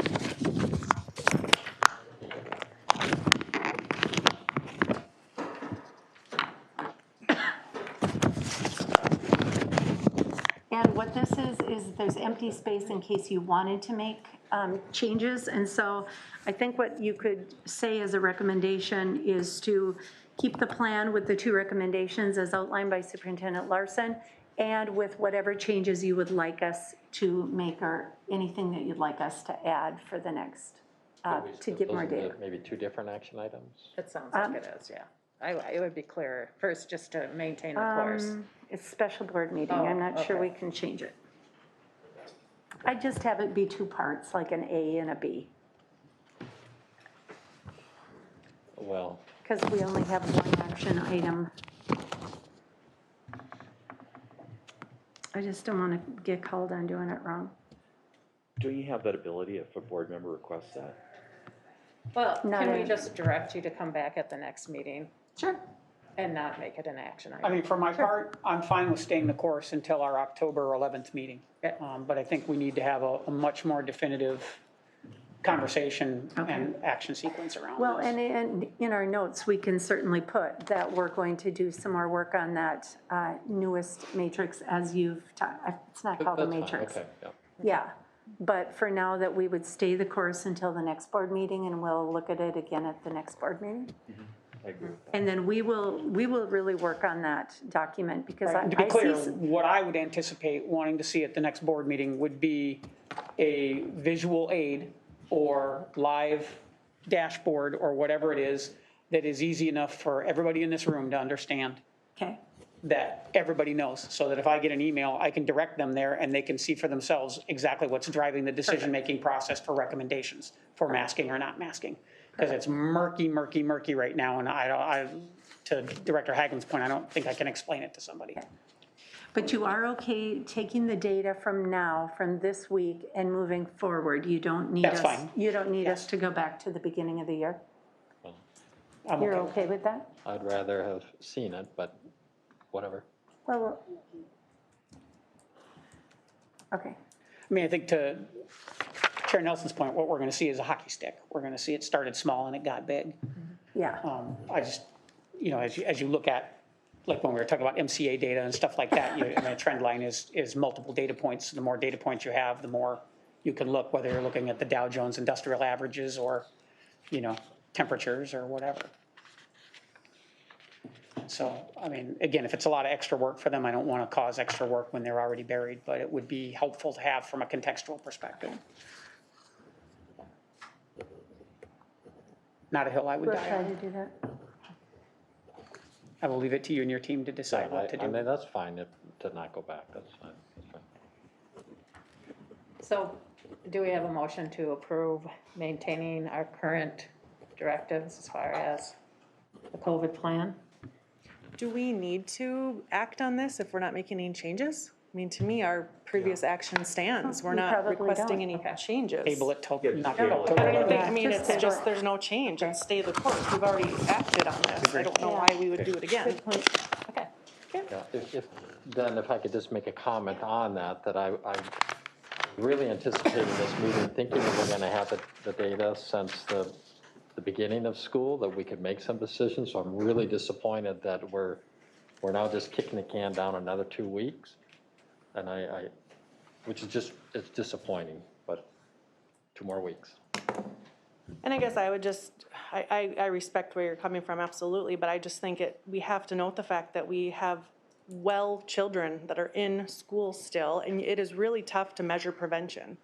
It is really hard for us to measure what has been prevented from masking, and I don't know, I'm not claiming that it has or hasn't, I don't know, but I just know being in prevention work myself, it's really hard to prove to somebody what you stopped from happening, whether it's child abuse or domestic violence or COVID.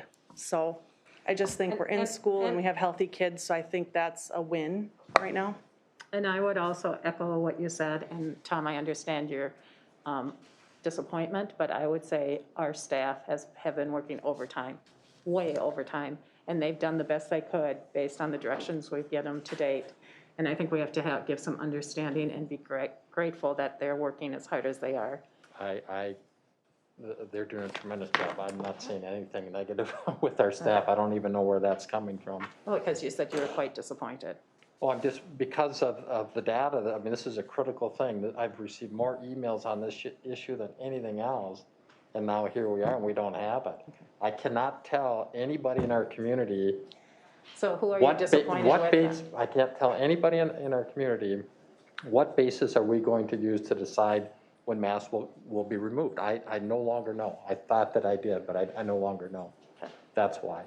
So. And I'm very disappointed in the fact that we have had no guidance Well, but the guidance But is we- we get to make that. But we have, right, but we haven't been given any guidance at all from the legislature or the state or whoever this year on what those lines are. We don't know. Every school is doing this separate. And we're all doing it on our own. And none of us are experts in this. None of us went to school to deal with COVID. We went to take care of kids and to love kids and to educate children. And we don't know how to do this. You know, we're just, this, It's not easy, but, I mean, the American Academy of Pediatrics has given guidance. I mean, how about that? You know, there are some things out there that we've based some of our decisions on, and I know it's very, people are all over the map on it, but I just think we have. You know, as a parent, I'm not an expert on everything either, but I rely on people who are an expert, and I seek out educational professionals, medical professionals, whoever it might be, to make the best decision I can make as a parent. And I just think that's an important thing for people to know. No, none of us is experts up here, but we are all doing the best we can. We may not agree 100%, but you know, we get a lot of feedback about this, and it is not easy, and there is no exact right or wrong answer, but I really do believe we've all done the best we can with the guidance that we do have from experts. Thank you. We have to give each other a little bit of grace. yeah, and the safe learning plan last year wasn't perfect, but it at least gave us some kind of a guide to work from. This year, there isn't anything. And it's just hard, and I'm sorry if we're not meeting your needs, because it's not for lack of trying. Well, and it's not directed at you. Listen, if there's a Well, hole we're in the the ones boat, we're in the boat responsible, with you. though. Yeah, but If 2 out of 6 of this body had a different understanding than however many other ones, then clearly we didn't do our job at the last discussion on this to clarify it enough. And that's not casting an aspersion on any one of the 6 of us. It just means we are going to have to sharpen our pencils and our brains and get back at this a little bit so that we're all on the same page, at least from our understanding. So it's not you and your team. We understand it's a no-win situation. We understand it's an impossible situation. That's what these dialogues are for, is so that we can air all of this stuff. Because you know what'll happen now? The intelligent people that are sitting out here and that are watching us online will send us things that maybe the 7 or 8 of us didn't think of, and maybe we'll find some more solutions from that as well. That's what I was elected to do, was to be conduit for that stuff. So you guys have done great work. There's no question about it. You know, it is a nightmare, and the state and the federal government just dropped it in our laps. So we get no help from them. We seem like we're assaulting you. We're under constant assault from both sides of the issue from the community, at your level and at our level. Listen, nobody wins here. But we're here to support you. We just got to figure out how to row in the same direction. And that certainly is what we want to do too. We want to make sure that we're giving everybody the information that they have. And it is hard because everybody's got, even all of the health officials have different matrices or whatever that they use for providing information. And so, Well, yeah. I attended a We'll work speech on by it. Norman Schwarzkopf one time, and he said something to me, this was 20 years ago, and it stuck with me forever as it relates to leadership, and I'm speaking to the board now. Leaders march. Sometimes you march in the wrong direction, but be smart enough that when somebody from the ranks comes and tells you you're marching in the wrong direction, that you have the lack of ego and the ability to turn and march in the right direction, but move, do something, be clear and concise, do something. We need to get on the same page, and we need to figure out what our metrics are, because it's just way too confusing for everybody. That's my only point in this whole thing. I guess I'm okay with 2 more weeks until we get there, but we need, you know, like I said, we got county data flowing around, we got district data flowing around, we got all these different things, and there's way too many loose ends. We need to tie it up. And I would argue that if we do that, it should make their job easier, because we're not chasing 3,000 different data points. Just to summarize, I think we are heading in the right direction. We're getting there. So, and I appreciate all the hard work all of you are doing to help us steer the boat in the right direction. From where I sit, is that I believe I was elected to represent the community, and to hear and to process and to do my best to understand what our community is saying to us. But also, I'm elected to be charged over the education of our youth and making sure that we provide a safe and effective educational process for our youth, our children, as well as the teachers and the administration. From where I sit, we have been effective to this date in doing that. It's been a tough road to hoe for each one of us on the board. I won't deny that. I will admit that now is not the time to become weak-kneed, if that's how we're feeling, and to search and keep searching deeper to get us out of this tough situation.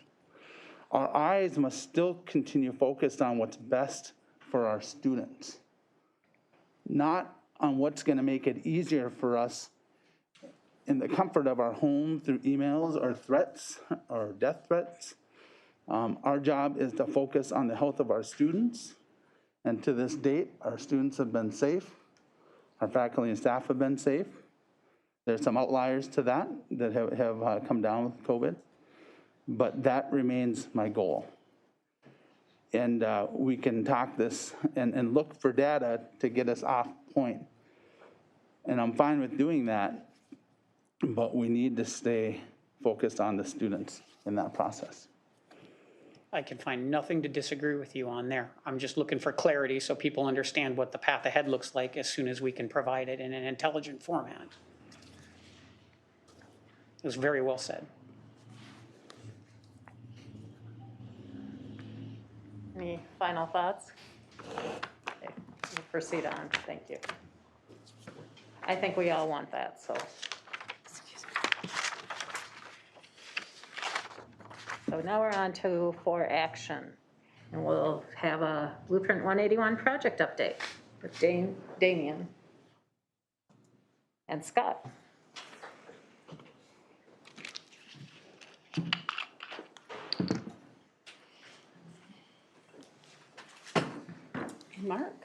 And Mark.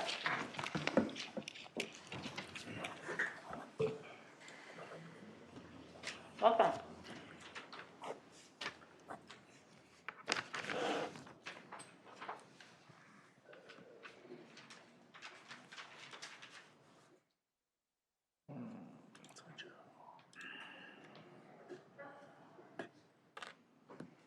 Okay, good afternoon. This is our Brainerd Public Schools Bond Improvements Update, September 29th, 2021. Our agenda includes project updates, High School North Campus A-Wing Construction Document Review, South Campus PR number 8 Change Review, and then the Brainerd Learning Center Design Development Review. Brainerd High School, Scott Whittemore. All right, well, if you've driven by the high school lately, you'll see that landscaping is going on in front of the Gidgee we should have that wrapped up in about the next week and a half. It's going pretty well. We are doing some final programming of some lights today in there, and then also taking care of some punch list items as soon as the materials arrive. We're still waiting on carpet and some rubber base coat and things of that nature. Areas 6, 7, and 8, which is our main CTE, FACS, and our commons. Again, we turned it over. We're just closed on a couple of punch list items. There are some, like a grill to a freezer that we're waiting on, and we don't have a ship date on it yet. So just some odds and ends punch list items we're getting rectified. Area 9, gym equipment's in. It's painted. We are getting ready for our wood flooring to arrive next week. So everything's going really well in that gym. They're working in the resting room right now, finishing rough ends. And the little lobby areas between Area 8, which is kind of that old southwestern main entrance there, or ancillary exit, and then where the new building connects to it, just getting that finished up. So it's going really, really well. Area 10, lap pool gutters and mechanical room equipment's being installed. We did run into some issues with the pool gutter being dimensionally incorrect, so we brought the supplier out there to address the deficiencies. And we're working through getting those issues mitigated and continuing on with the pool. And then A-Wing, we'll review this, I guess, after the Main presentation. Any questions to North Campus? We will be meeting with the swim coaches down there tomorrow morning at 7:15. So, all right, South Campus. Project update, Area A, roughing work continues. Area B, which is that bottom picture there, exterior framing is up. Stoops are poured in, we're backfilling, we're pouring curb and gutter, all that fun stuff. Area C, again, we're just roughing in, we got the framing up. Area D, exterior framing started, so it started last week Friday and they just completed it this morning. So our goal is to get that building airtight by October 15th. Or not, October 15th. Area E undergrounds are complete. Since they've completed those, we already got the masonry infills completed and we have started framing in Area E as well. And then main building, so we got light pole bases going in, curb and gutter work is going. Everything's going pretty well. We are, with every project this summer, we're running into material issues. We just got notice yesterday, some of our door frames, which we were waiting on, will not be arriving until the end of November now. So that's about a 7-month lead time on those items, as it turns out. So that was gonna throw a little bit of a wrinkle into our plan, but we'll keep figuring out ways to keep moving forward. So PR8, which is it for approval as a board action item here later on. Our electrical room, the basis of design had one type of equipment in there. So with the approved equals, that the size of that equipment grew, and in order to keep our distances between the equipment appropriate and per code, our electrical room had to grow. So as a result, it shifted a storage room to the west side, which required us to add an ADA ramp in, and then some changes to framing and mini splits needed to be added to that electrical room to keep it cooler. So that's why it's that $66,000.93. And then we will be having to level the floor in the gym in order to make sure the Robbins Sports floor can be installed. Any questions on that?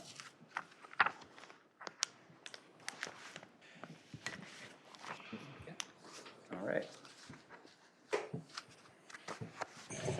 Thanks, Scott. Garfield Elementary, we're roofing at the canopy. Actually, we've completed the canopy roofing. We're moving on to the gym, getting the gym dried in. We're gonna be very close at the end of the week to have that completed. Brick is ongoing. Landscaping is ongoing.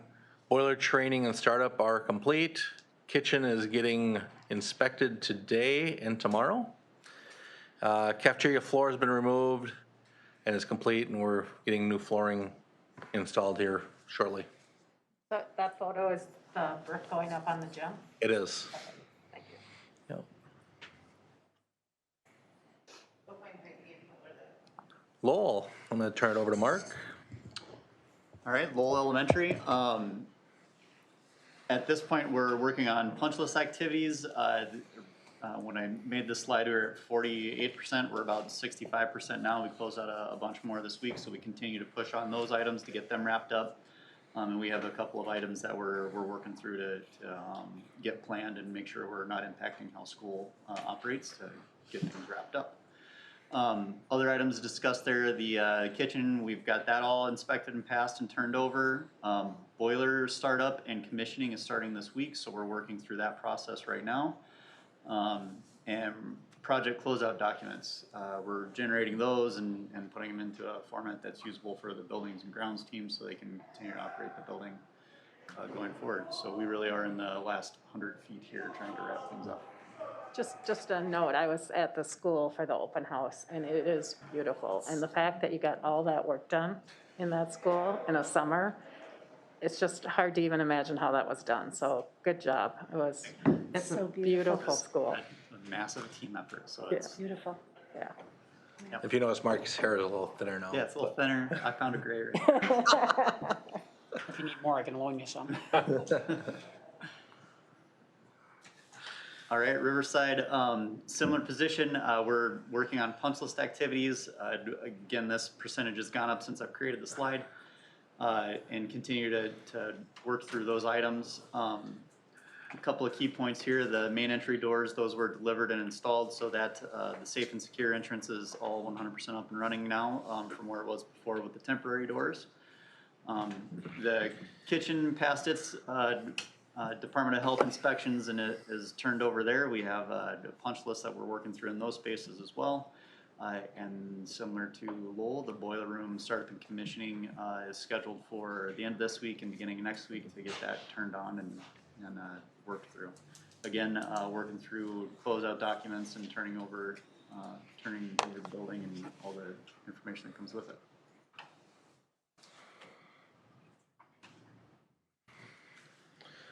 Brainerd Learning Center, short slide here because we'll get into the full presentation on this one, but essentially the design development documents are ready for review and move into construction documents, so we'll do a presentation on that. This building, Wesby, we continue to hold the design team meetings. We're working on the layout and the organization of the space to meet the budget that we have. Got a pretty solid design team there with Widseth and Overnell to get us into the right places and still meet the programming needs and the budget needs. So good teamwork working there, and I'm feeling pretty positive and optimistic about how we're going to turn out. Mark, would that start next summer? Yeah, the intent is to start not directly next summer. It's not going to be a summer schedule where we close down for 3 months and redo everything and restart up. And there's still logistic planning that needs to take place with the district and make sure that we understand who's going where and when and how we get into spaces and how we can right size the schedule for it. And then when will you bring this to us where you know what the budget will be? And I'm anticipating that we'll have this ready here in the next probably month or so. And I've got a schedule that breaks out some more of the detail, but we need to get to a point now that we've identified some issues within the building on how to resolve them. Now we need to get to the point where we're putting more pen to paper and can present something besides colorful blocks on a sketch to you guys as far as here's what we think the plan needs to be. And that included with that will be budgetary updates. So it's exciting stuff. There's a lot it of is, yeah, very exciting. And when I say history, there's a lot of difficult things to make happen in this building that we're working through. Yep, we're working through a lot of these issues though and getting everybody moving in the same direction. I really like how you're preserving the historic piece of this building, though. I'm still not convinced that the entrance thing is finalized, but I love how you're preserving the gym and Tornstrom and really doing some beautiful pieces with that. So, yeah, it's going to be a really neat building when it's done. It's a beautiful building. Yeah, a lot of history here. Yep. It is, yeah. All right, that's the end of the slide presentation. We'll move into A-Wing. It's on the bottom. Right there. So next on our agenda is the Brainerd Learning Center. Oh, you want to do that first? We can do that. And we might as well do it in order of the, is that okay? Yes. Anything for you, Ruth. Thank you. Okay. And present. There we go. From the beginning. Okay. All right. Brainerd Learning Center. So this is the design development presentation. We have the cover page here with essentially the outside axonometric view of the building. I'm gonna hit the next slide. Mm-hmm. So design narrative. We didn't deviate any, much, if any at all, from the last time we discussed the design narrative. Essentially, we're tackling safe and secure entrance into the building and making sure that that space works the way that, to meet standard with the rest of the district, and making sure that it's the entryway is clear. So we've got some branding and the blue pylon and other elements like that to help kind of designate that. Bathroom fixture updates. So we have a handful of bathrooms that have tiny toilets in them, I guess I'll call them, but they're basically for toddlers, and we need to update that since they won't be using that space anymore to, regular sized toilets that meet things of that nature. Family and consumer science labs, so we're putting in 2 FACS labs in one space that based on some of the curriculum that's going to be offered there to allow students to work through some of those items. So we've got 2 full teaching kitchens, a stove, sink, dishwasher, refrigerator, microwave, washer, dryer, and then teaching space within there as well. So we've got those spaces identified. Continuing down the list, kitchen and student commons. So right now we're working through a space that allows us to provide eating space for the students, as well as better flow through the kitchen area to allow the kitchen staff to serve the students that will be there in a more timely fashion. And then finishes, we have a couple spaces where the carpeting is pretty worn out, and then that'll get updated there, and then the athletic flooring. So right now we have a carpeted gym, so making some updates to that space as well. Here on the floor plan, just to kind of highlight the spaces that we will be in. The dark gray areas are spaces that we will not be touching, and then the light areas are the areas we'll be working in. At the top of the screen is the finishes, and then towards, and then once you get towards the bottom, that's where you get into the FACS labs, the commons, the gym, safe and secure entrance, and then kitchen updates. Next page. So design schedule here. We're at the point where we're ready to start moving into construction documents. So at the beginning of this list that you can see up there, and then start looking towards the middle to end of December to start with the bid process. And then from there, at the beginning of the year, more or less working through planning and getting, contractor or all the buyout contractors on board, site logistics, make sure we have the good plan or have a good plan in place for move out with the district, and get the construction schedule dialed in. And then construction start would be more or less the end of the school year. As far as the design development estimate goes, you can see here how we're trending with schematic design to design development. So if you remember last time we presented schematic design, we came in at $779,000 for this project. With the updated set of drawings and a handful of reviews with design teams and engineers to correctly identify all the scope, we're at 775, so we're right on top of where we want to be for project cost right now, or construction cost, excuse me. That's the last one. Any questions on BLC?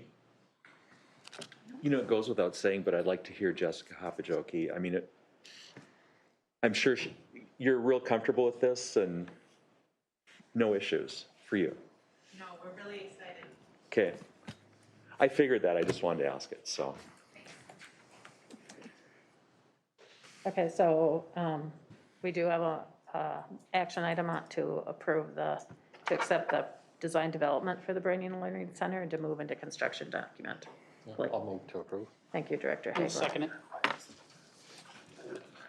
So first from Director Hagelin, a second from Director Boyles. Any further discussion? Hearing none, all in favor say aye. Aye. Aye. Those opposed, same sign. Motion carries. Thank you. All right.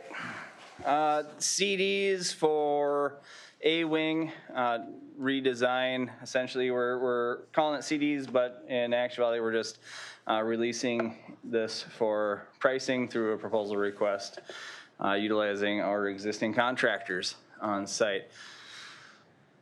So, project description, it's a little difficult to read, but you all have a copy of this. So, main level, upper level, A-wing, the quad, area 4, whatever you want to call it. Demolition, main level, we're going to remove all non-load bearing walls. I'm going to move kind of fast to this. If you need to stop and ask questions, just do it, and I'm going to try to keep it rolling quickly. Remove all ceiling and flooring systems, remove north, south, and west stairways. North stairway will be rotated 90 degrees on its axis. For building it back in, we're going to put main level 11 English classrooms, 10 social study classrooms, 1 resource room, 2 collaboration rooms, 1 IT room, add 3 single-use bathrooms, remodel 2 existing bathrooms, add 3 sped English classrooms, reinstall the north stairwell. All finishes will be standard classroom finishes and flooring, terrazzo in the main corridor, and learning cores will receive a carpeting. Yes, sir. Scott, I don't know that you need to read this to us unless. Fantastic. Budget. So you can see the budget from design development to construction documents. We are slightly lower than what we had projected previously. And the main contributing factor to that was the science casework. So we were able to reduce $200,000 in science casework that was issued through Sourcewell. That stuff's in production right now. That's the savings you're seeing. Project schedule. So we did miss a couple of weeks here.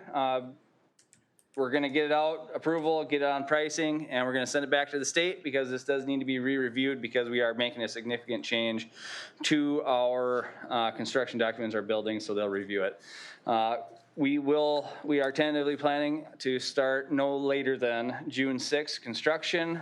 We are working with the school and the contractors to figure out if and how we get in there early, how we make this work. So those conversations are ongoing right now and will be until we finalize pricing. We've got 4 weeks to get it priced back to us.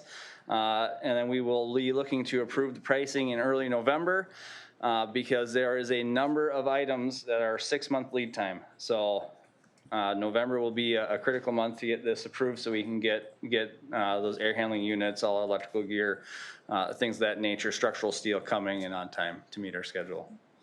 And actually, one of the things that we talked about at the last project oversight, and Damien, we talked at our meeting this morning, that again, we want to look at the end date so that we're getting in on time for school next August, and to work backwards, what does that time frame look like? Yep.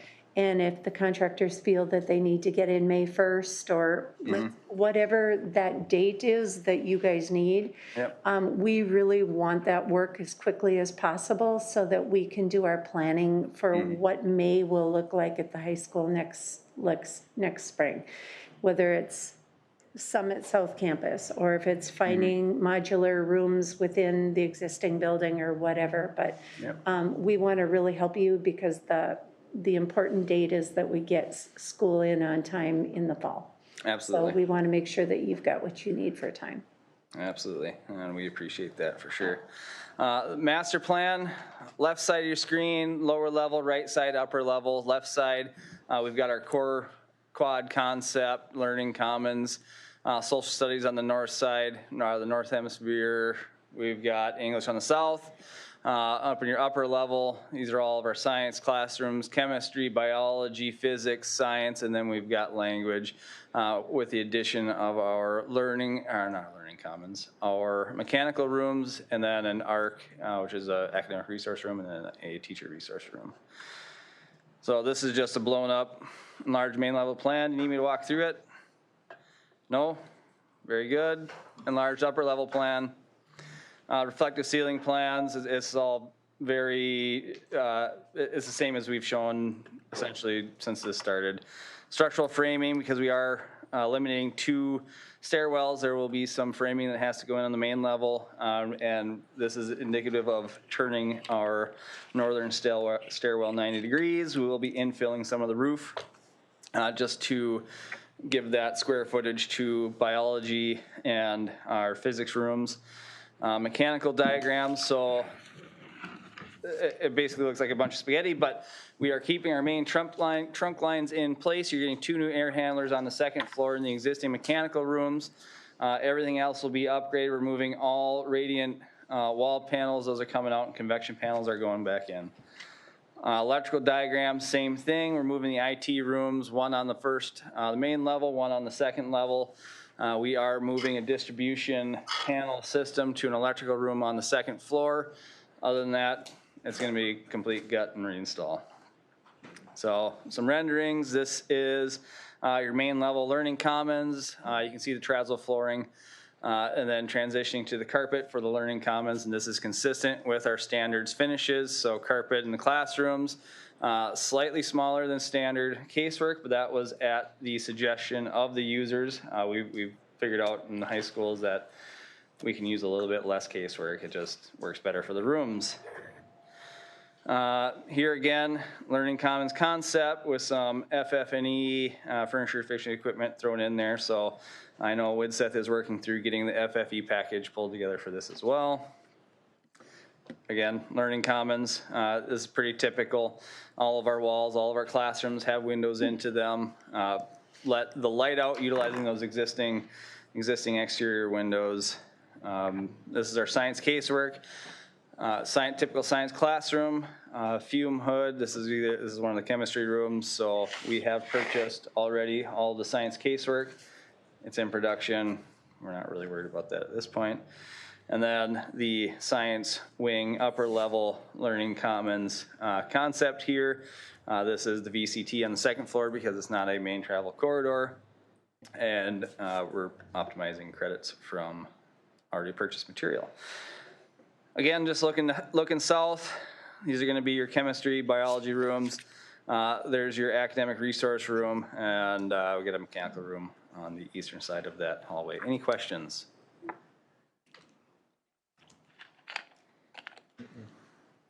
Hearing none, thank you. So we need to approve the construction documents to go out for pricing. That's correct. I'll make the motion. I'll second. Thank you, Director Nystrom. Second from Director Sjogren. Any further discussion, questions? So this is a summer slam similar to an elementary school summer slam, or more complicated? I wouldn't say it's any more or less complicated. I mean, we're still trying to pack, 80,000 square foot of remodel into a summer. So, we'll be working closely to figure out how we can maximize our time frame. And being this is a proposal request, this isn't low bid, so the contractors know right now that it's happening. Right, it has to happen. We have to have the appropriate crews working the appropriate shifts in order to make it happen. I think we have a little bit more leeway in this scenario versus this previous summer. Okay. Just a couple quick comments. Thank you, Elaine, for, pushing. Let's see how much time we can give to this team, because it's going to be needed. But with the supply chain constraints and issues that these guys don't even know about yet, because those issues haven't developed yet, we could run into some problems next year that doesn't allow us to have everything all done the way we want it. So we'll just have to keep that in mind, because you might find out in March that something was supposed to come in June, and you're not going to see it until October or whatever. So. Right, and that could absolutely be the case. That's why it's imperative we get it approved in November, or the pricing review, and we get shop drawings approved as soon as possible. Even with all the great, wonderful planning, it's the unknowns that you can't plan for. Right. Plan's great until the first bullet flies, and then it's yeah. But it's a big project. It is, yeah. Oh, it's a huge project. Yeah, I think you were undermining like, no, it's Oh no, I know it's going to be awful. It's going to be a struggle. I'll come back with even less hair, as I already did. Okay, so we have a first from Director Nystrom, a second from Director Sjogren. Any further discussion? Okay, hearing none, all in favor, say aye. Aye. Those opposed, same sign. Motion carries. Thank you. That's another exciting project that we're going to start. Okay, now we can go on to South Campus, and you've already talked a little bit about PRA. Yes, yeah, we've already. If you need any further information on it, yeah, let me know. I think we can act on it. Okay, so do we have a motion to approve PR8? So moved. I'll second. There was a second, I'm sorry. Charles. Okay, Director Blacklands, okay. Any further discussion? Okay, hearing none, all in favor, say aye. Aye. Those opposed, same sign. Motion carries. Okay, I think we're set. Thank you. Thank you. Thanks, guys. Next up, we're gonna talk about snow removal services on this 80-degree day. How ironic. Can change in a hurry. Right, I was just gonna say, I'm gonna mention the S word here that I don't think anybody wants to hear right now. unfortunately, it's soon upon us, so we need to get something in place. Let's see here.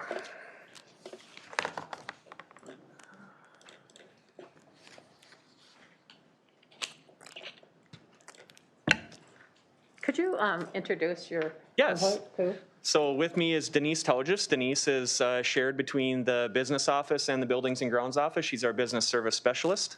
Denise is doing a lot of the construction billing for us, going through the ICS pay applications, as well as helping us with a lot of our contract purchasing, not only district-wide contract purchasing, but also our service contracts, so things like snow plowing, helping us navigate through those and making sure we have them up to date. So if you haven't met Denise yet, she does a lot of work for us behind the scenes. Thank you.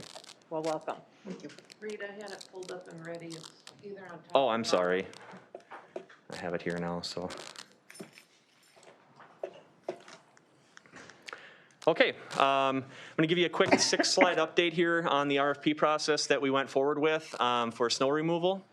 So why are we doing this? Obviously, winter's upon us. I think we've heard that in a movie theme here or there.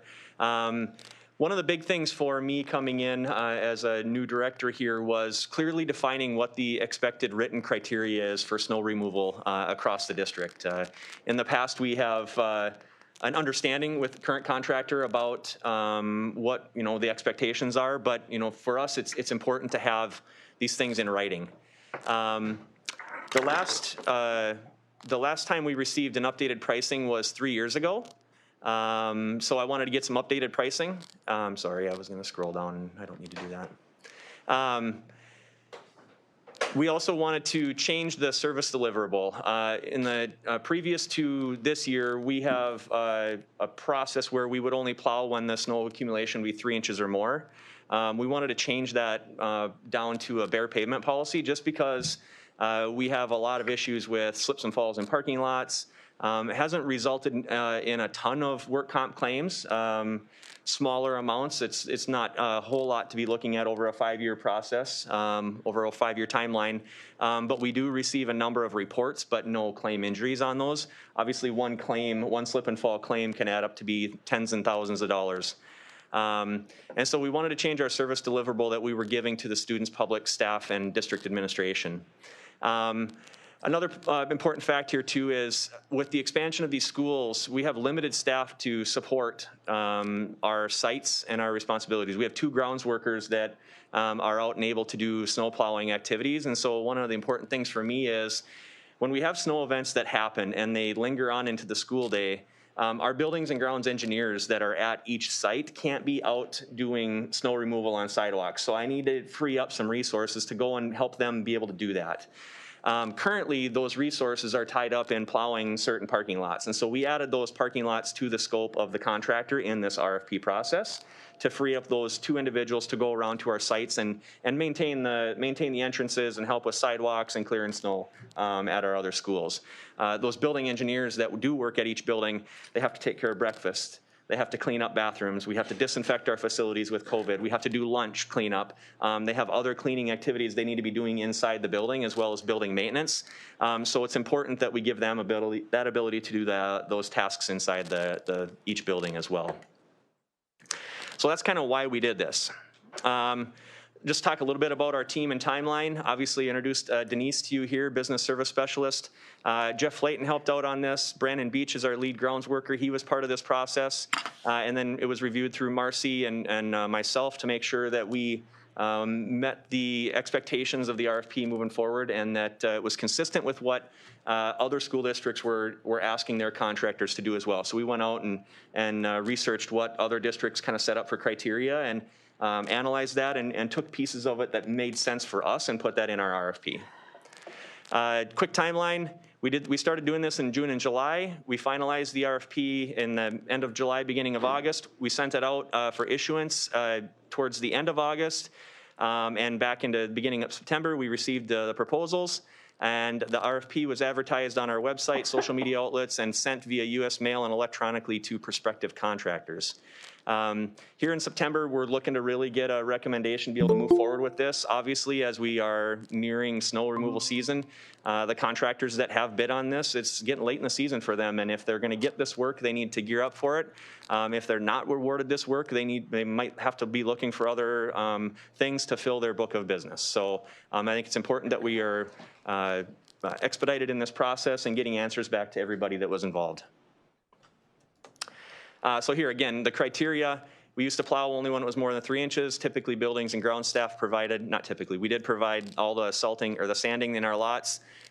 We would pay for removal of extra piles that were outside of the normal hourly rates.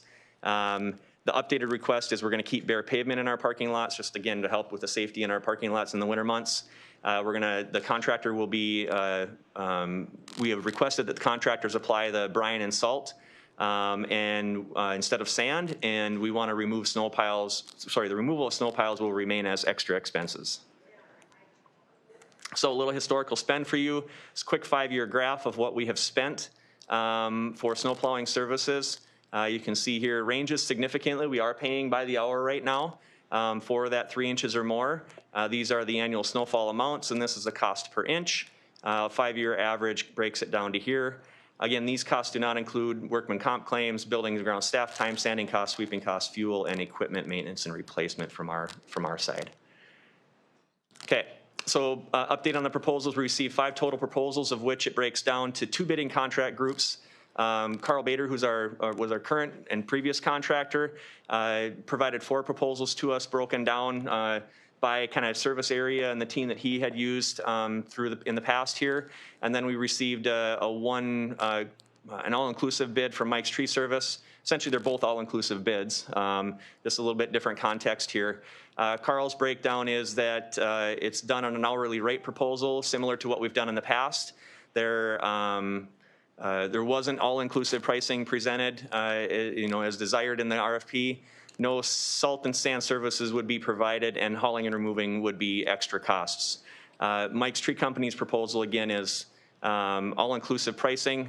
So, if we get low snow year, it's going to cost us a little more than it has typically cost us in the past. We get a high snow year, it's going to come out as a win for us and a loss for them.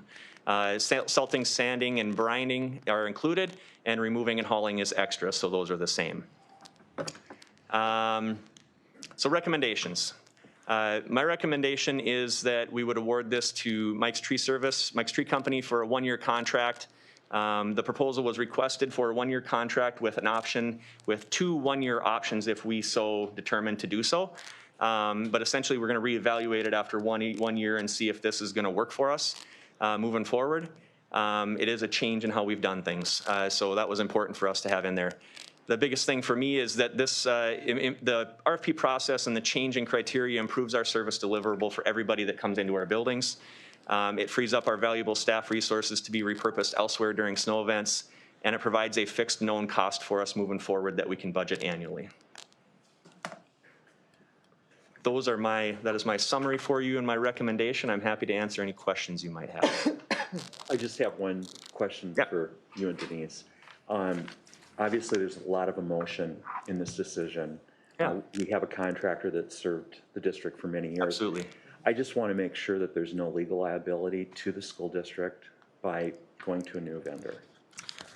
We have followed Minnesota state statute guidelines on bidding for this, and so I've reviewed this with Marcy, and we have followed those statute guidelines and the process throughout. So, okay. Thank you. Yeah, obviously, in this instance here, we have local contractors on both sides here that have presented it for us, and we're happy to work with either one of them through this process. But I have to make a lot of determinations on what is right for us in the Buildings and Grounds Department moving forward, and there's a lot that we took into consideration when making the recommendation. It wasn't taken lightly by any means. So, Reed, can you go back to the previous slide? Yes, sir. Just a couple things. One is I definitely agree with the bare pavement move. I think that makes a lot of sense. We need to do that. I also like the idea of getting the sanding off of your staff. So I think that makes a lot of sense. Having not seen this before or the direction, I'm not so certain that I like this all inclusive. To me, that someone potentially is going to lose, and if it's a contractor, that's not good for us. So if the, I don't remember the dollar anymore, but if it's 150 grand and it costs them, you know, because of snow, it should have been 300, we lose as well. So I'm not real keen about this all-inclusive. I'm also not in favor of an hourly rate, because then we're kind of subject to the efficiencies of that contractor. But I wonder if we would consider something that, some formula that was based on a per inch or whatever it might be, but not this all-inclusive when we have such unpredictable winters. And from a budget standpoint, if I was Marcy, I would budget on, you know, on that high end. I wouldn't even use a 5-year average. So I'm not real excited about this all-inclusive piece, because, you know, unless we nail it right on an average winter, we're going to lose, in my opinion, either way. Even if we have a lot of snow, we still lose. Yeah, I mean, I guess if we have a lot of snow, you know, the costs, we don't see an exorbitant amount of costs for that snow plowing once, you know, once we've gone past what the hourly rate would be for that equivalent snowfall. Where we lose is that our contractors lose. Understood. Our contractor is part of us, and then it's going to be made up, it's got to be made up the following year. Yeah. These contractors aren't in business to lose money, so, you know, to me, it's just not a. Yeah, and that's why I guess, Tom, with the format of the contract being a one-year contract with an option for 2 renewals, I mean, if either party feels like they weren't accurate with their assumption of the snowfall that was going to happen or the costs that they were going to incur, we get the option to revisit that if either party wants to do that. So. Yeah, no, and I appreciate that as well, but I just wonder if that would be a consideration to look at it as a per inch or something rather than all-inclusive. So that's just, after seeing this just, you know, kind of for the first time here now. Yep. Is something that. Surely is something that I have on my radar as well, Tom, that, you know, moving forward, there's more considerations that we need to make every year, you know, every time that we update this proposal, we can definitely change how we do that. You know, going from something where we didn't really have anything in writing to now something in writing, you know, 11 pages worth of writing here, we're making a significant step forward in how we're managing that expectation. And I think we'd absolutely be willing to continue to revise that and refine that as we go forward. Yeah, and I appreciate that as well, that we should, it's one thing I love the work that you're doing in tidying things up and having this documented. Yep. But, you know, again, just not comfortable with the all-inclusive, not comfortable with making a switch on a 1-year deal. And then, you know, I'm just wondering if this, because we only had I missed something. You said there were 5 proposals, but only 2 contractors. So there were 5 proposals. 4 of them were broken down. Basically, Carl's team that he had on our sites previously, how I understand it from our team that worked with the people out in the field.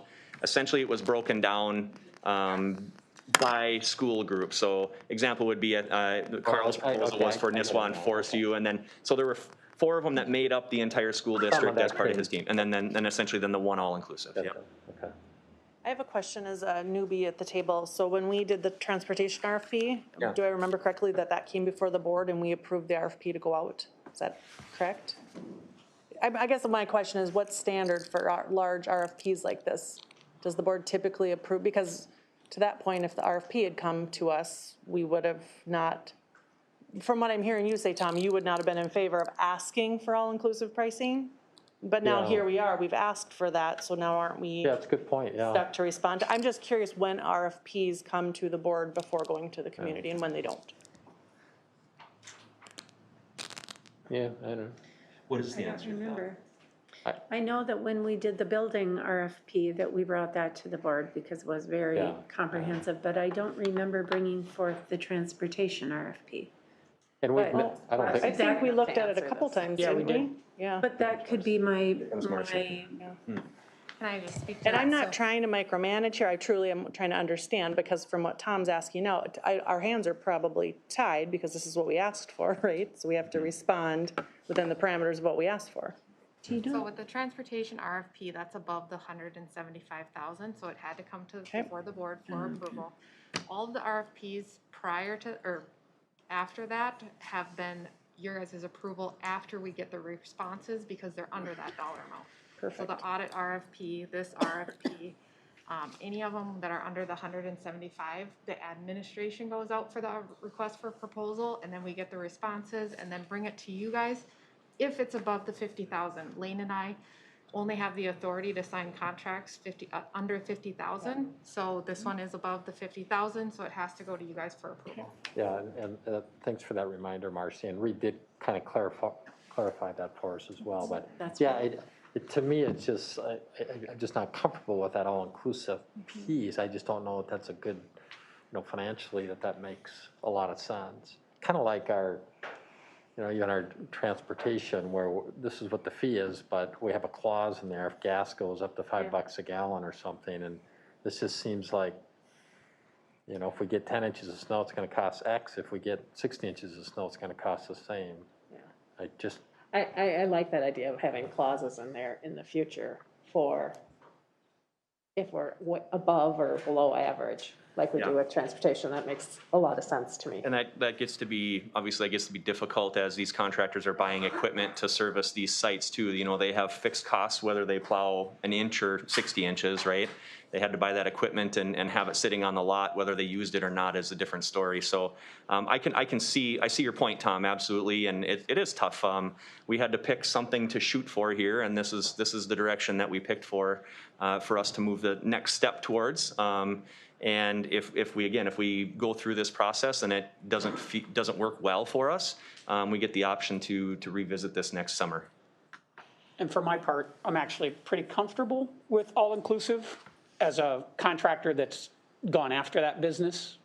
Mine's a little different from a contextual perspective because we'll go bid on work, not knowing how many potential acts of Congress could create remedial amendments or different things that have to be done from a mailing perspective or something, so that could add cost to me. But I priced that into my proposal. In other words, I looked at the worst case scenario and said, can I still make money if I get X? And, so the onus I knew going into that deal was on me. So I guess in my mind, if that's how Mike's wants to bid it, Mike and his team, I would have to think have factored in what could possibly happen. And then the idea, to your point, I think, that we do it for a year and then we look at it and we see, was it inequitable for somebody? And if so, do we have to, kind of revisit it as we update the contract and create some sort of additional ability, like you said, like a fuel surcharge if the price of gas doubled or something like that? Well, and to be clear, if I'm hearing right, Mike's didn't choose to bid it this way. This is how we asked for it in the RFP. Both, yes. It's both. Sure, but when we ask for it that way, that's how it needs to come back to us, right? That was their preference. That's what an RFP is you outline what it is that you feel as the building and grounds director, what you need for services from the district, and you're asking for responses that will align with what your needs are. That's correct. As the head of building and grounds. Right, well, all I'm saying is we got what we asked for. Mike didn't choose to do it that way. We got what we asked for in the RFP. Correct, yeah. I'd say it's both. In our review meeting with them, just to make sure that they, if this was the recommendation that I'm going to bring forward with you, the comment, we asked them, would you do, how would you do this on an hourly rate? And that was the feedback we got from them, is that they have equipment investments that they would need to make. Their preference would be to be on a flat rate for this. And then we even talked about, some what if scenarios. What if it was half the snowfall of a normal year?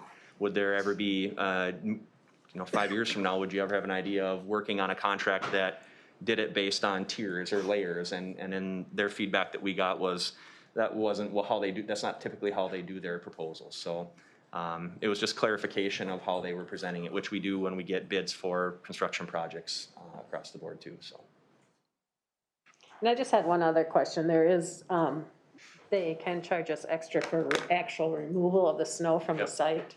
And do we have some idea of the cost of that? Per our direction, Ruth, it's not just an open checkbook to go and remove snow from the site.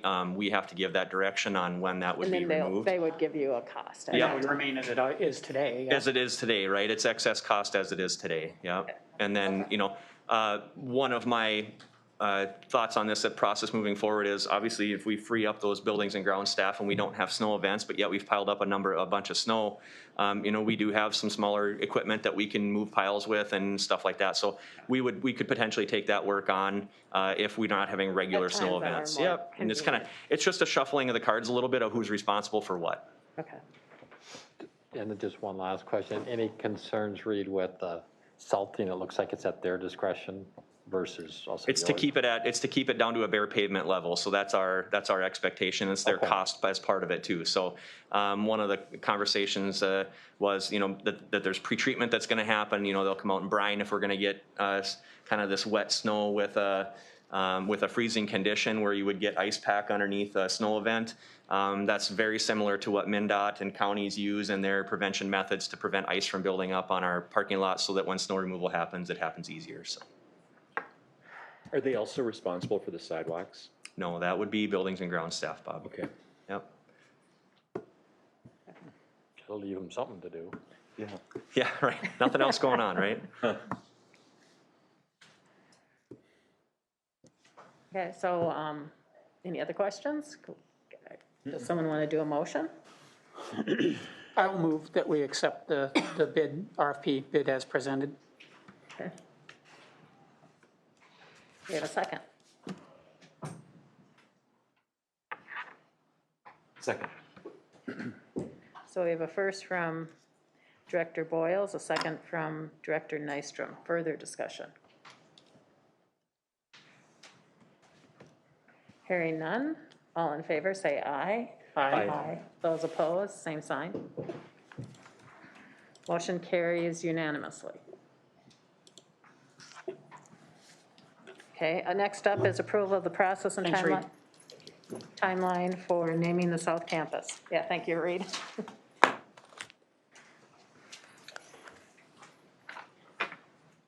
Hello, hello. Hi, Carla. Hello. Hi. Good morning. Good afternoon. Good afternoon, yeah.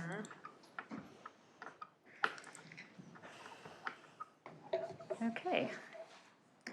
So naming of South Campus, future home of the Level 4 programs, Lincoln Education Center, STARS, and Transitions Plus. Amy couldn't be here. I don't believe she's online either. Henry? No. Amy, Jordan? Amy, She was oh, hoping okay. if you had any questions for her, she wasn't sure she'd be able to be. And all we're looking for today is the process. Okay. So just Okay. approval of the She just process to didn't know go if out, there so. Might be something she needed to pipe in on. Proposal process for naming South Campus will follow policy 560 for naming school buildings or facilities. There'll be a call for name submissions from our community, a well-rounded core committee that will narrow down the submissions to 3 recommendations. Values in the process include inclusive of the programs to be provided, so Lincoln Education Center, Transition Plus, and STARS. Looking at it through an equity lens, we will not include a person's name and specific to Brainerd Public Schools. The school board will then be presented with the top 3 recommended names and make a decision. Can we back up for half a second? Just one nitpicky little item. If we wanted to carry forward the Lincoln name, then we're in violation of what you just put on that slide. Somebody asked me that question about it, and yeah, we probably should have clarified that. I think if you guys decide you want to keep the name as is, that's something different. That it was more a person's name that's. Sure, but as a published process, I mean, we can fix that with some semantics. It's not that big a deal, I don't think. But I don't think we want to put that out there. Carla, if you can back up a slide, can you? Sorry.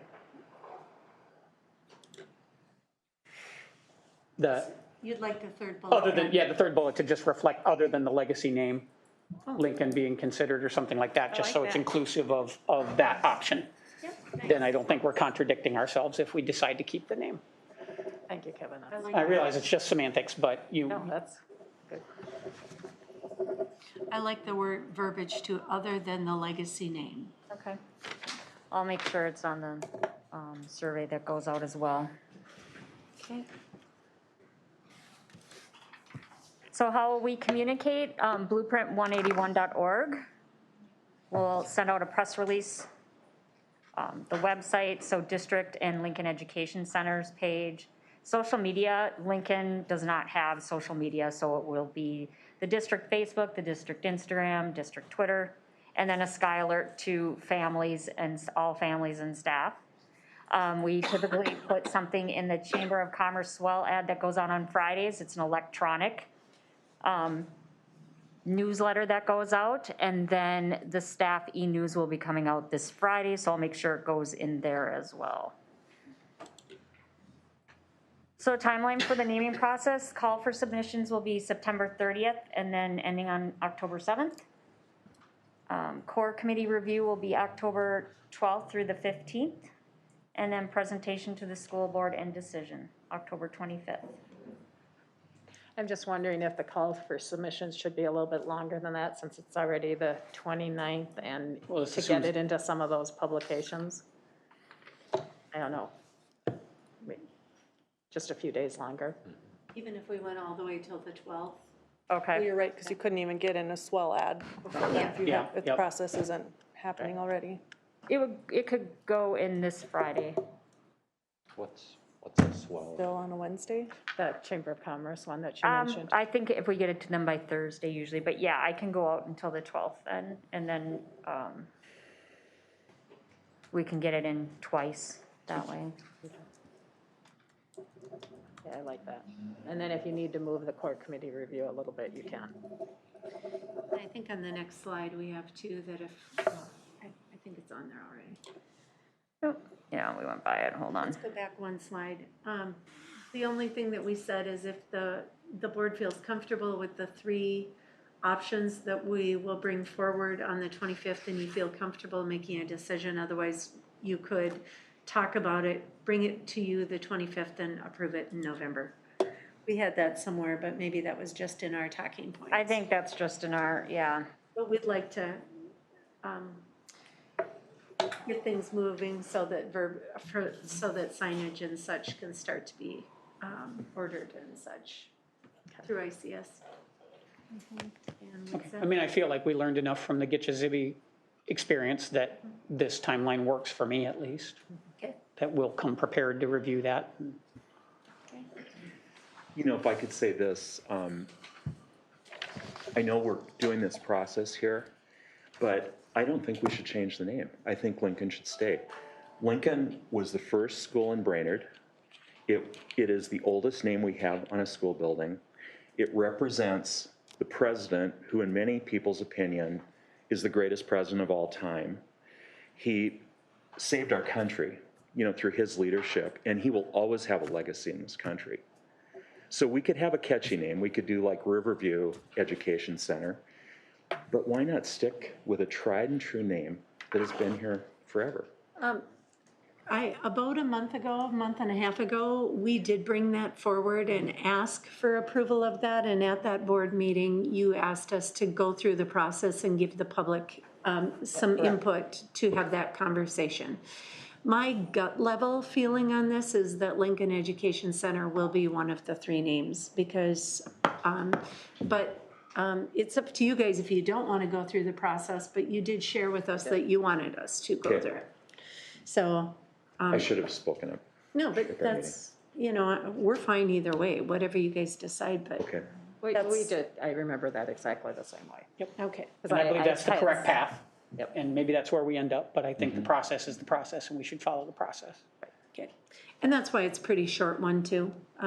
It's short timeline and in hopes of getting the name very soon. Okay. Yeah. So do we have a motion to approve this process and timeline? Also move. Thank you, Director Boyles. Second? Second. Thank you, Director Hagelin. Any further discussion? Hearing none, all in favor, say aye. Aye. Aye. Those opposed, same sign. Motion carries unanimously. I'm going to oppose it. I think we should do Oh, Lincoln. I'm sorry. Yeah, Okay. no problem. So But you're opposing it? opposing. Okay, 5-1, motion carries. Okay, thank you. Lane also asked me to mention about the mental health resources Yes. webpage. So it's developed, it's up, it's in several places, which I don't have time obviously to show you today, but it is available. And just as a side note, and I know I mentioned this in my email, you know, websites are not static, they're ever changing. So I know there will be more information we'll probably either want to add or take away, or more places we want to see it linked. But right now, it's on every school webpage, under Parent Connect. It's on the district website, under district, and also under parent. And then there's a sliding photo that will be on every school's web page. Right now it's on the district, but I need to go finish that up so that it'll slide through. They can click on it, they can go right to the page. So it's in several places for people to find it. Carla, what you have done is awesome, isn't it? Thank you. I haven't had a chance to review it yet, but thank you for doing that so quickly, and just for the board's update, because the rest of them don't know anything about this. No worries. We got a lot of questions about mental health and our services at different schools, and I went on our website and I couldn't find it easily in one easy place. So I asked Carla if she could work on that in the near future, and she did it within a week. So I very much appreciate it, and I'm looking Amazing. forward to reviewing it. So Great, thank yeah, you. just let me know if you have any changes. Good job, Carla. Thank you. Okay, next up is Marcy with the preliminary 2021 payable 2022 proposed tax levy. And I just think it's so funny, when I look down, you're not there, and when I look up, you're already sitting there. It's just amazing. Just that quick. All right. I know this is super exciting. Oops, looks like I did not download the correct one. Sorry, guys.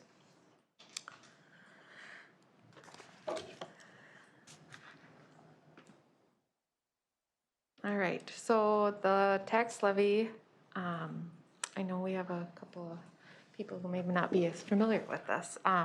So we present the proposed levy in September, and MDE puts out their first run September 8th, and then they have several drafts after that. There's sometimes some errors in the documents that other schools find, and corrections have to be made, and the reports are run almost every single day up until that point. You guys are going to review the preliminary levy today, and then in mid-November, the county mails out the proposed tax statements, and then we will have a public hearing where the public can comment on those proposed tax statements, and we would actually approve it then in December. So this is just a preliminary look at those, the amount that we're looking to levy. So 2021 sets taxes to be payable in 2022, and then it's actually recognized in 23. So school districts are very unique. Cities and counties, they levy for the year that they're in. We are actually levying for a couple years ahead. As of 9/27, which was Monday, the estimated increase is about 0.45%, which includes the recently approved abatement bonds that we just approved the issuance of.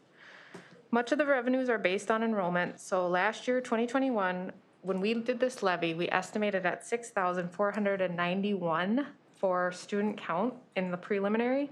And you can see that we're actually at estimated, or not estimated, 6,170. So we're down 321.79, which we knew with COVID, we lost students. So that's why you're not seeing much for an increase this year, is because the levy works in that we go based on estimates for 22, 23, but then the levy also goes back and adjusts for what you estimated. So 2 years from now, they will be correcting what I estimated for 22, 23, and it could be good or bad depending on what enrollment was. So that's, Lane and I had discussed this a little bit. The 0.45 might have been a little bit of a surprise just because of the enrollment. So our levy, the majority of it is debt service, about 59%. Last year it was 56. The general fund is 39, did go down from 42 last year. And then community service stayed the same at 2%. So the 5-year average for our levy is 5.64, so that 0.45 is substantially lower than our average.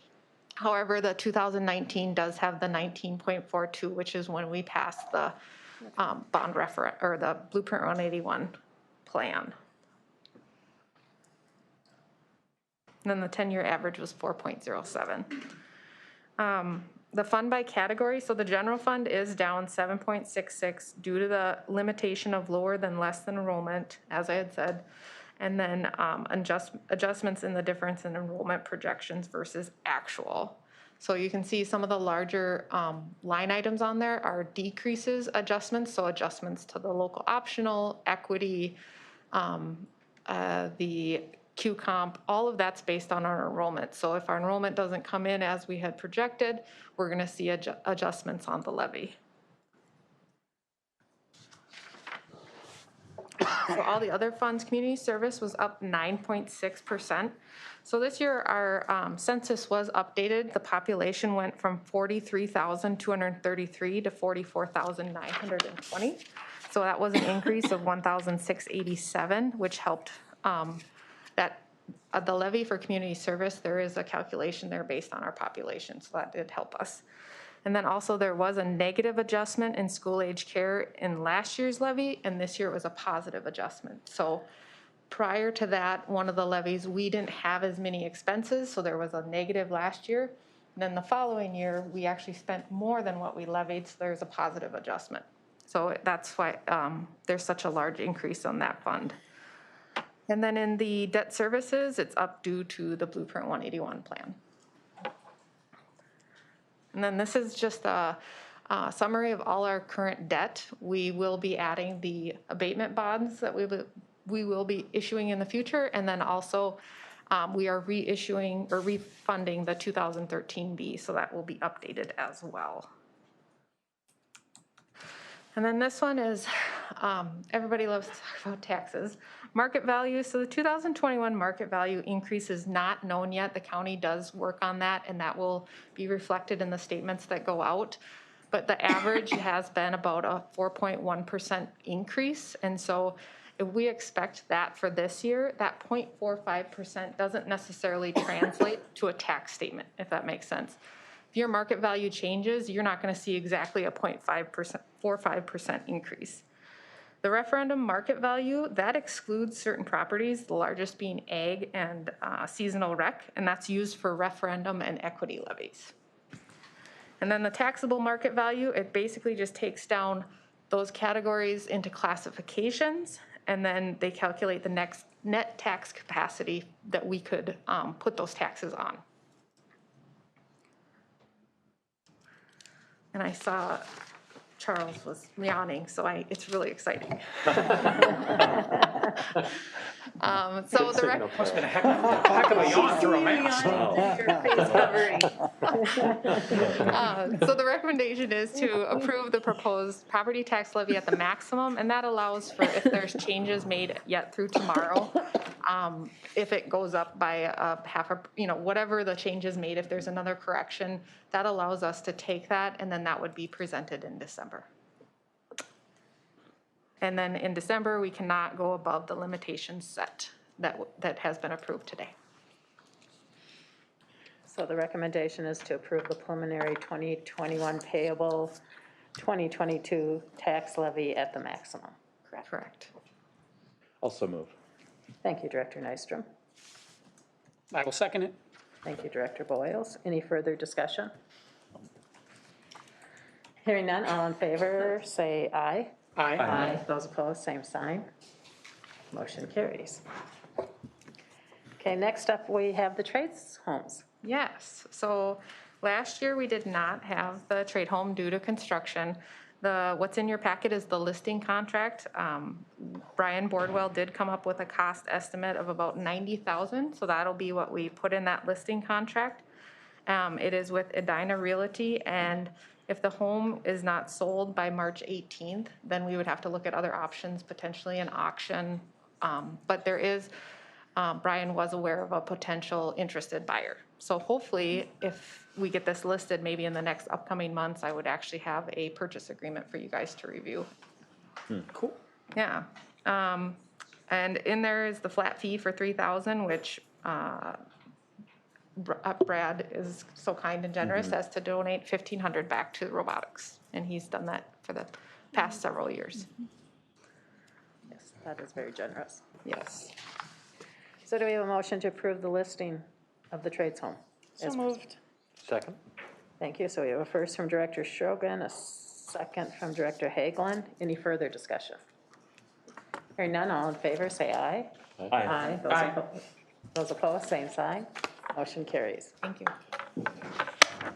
Then we have some policy updates. And Angie is coming back. Good afternoon. I don't really have any updates in regard to the face covering policy as we reviewed it last time. There have not been any other changes since last discussion. Okay. So this I'm is just the here. second reading. Yep. Final. I'm just here to answer any questions. Basically, it's again to remove the executive order verbiage from there and kind of the rules that we were operating under last school year versus what we are doing now. I do have two questions about it, though. Let's see if I can find the first one is, last page, section C, students who fail or refuse to comply with this policy may be subject to discipline or removal from school property. Students unwilling to participate in person or hybrid learning in compliance with this policy will be offered distance learning. Oh, is that still in there? Yeah, that needs to go, I think. That'll get struck. Second is, I see under the enforcement section that we have a definitive policy for how to deal with students who fail to comply. I see one for employees that fail to comply. I do not see one for visitors to buildings that need to comply, so that, I don't know if I missed it or if it's just not in there. Well, I mean,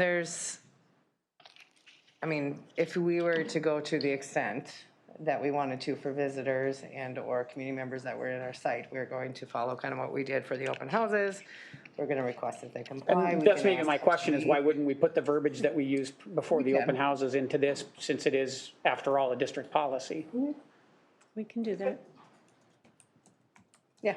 Yes, no, I mean, I'm willing to be fine. argued with. It just seems to make sense. If that's our policy and it's sitting around in a drawer somewhere, we might as well have it folded into the broader policy as a whole, in my mind. So what would it be, not questioning, I just want to make sure, what would it be that we'd be adding?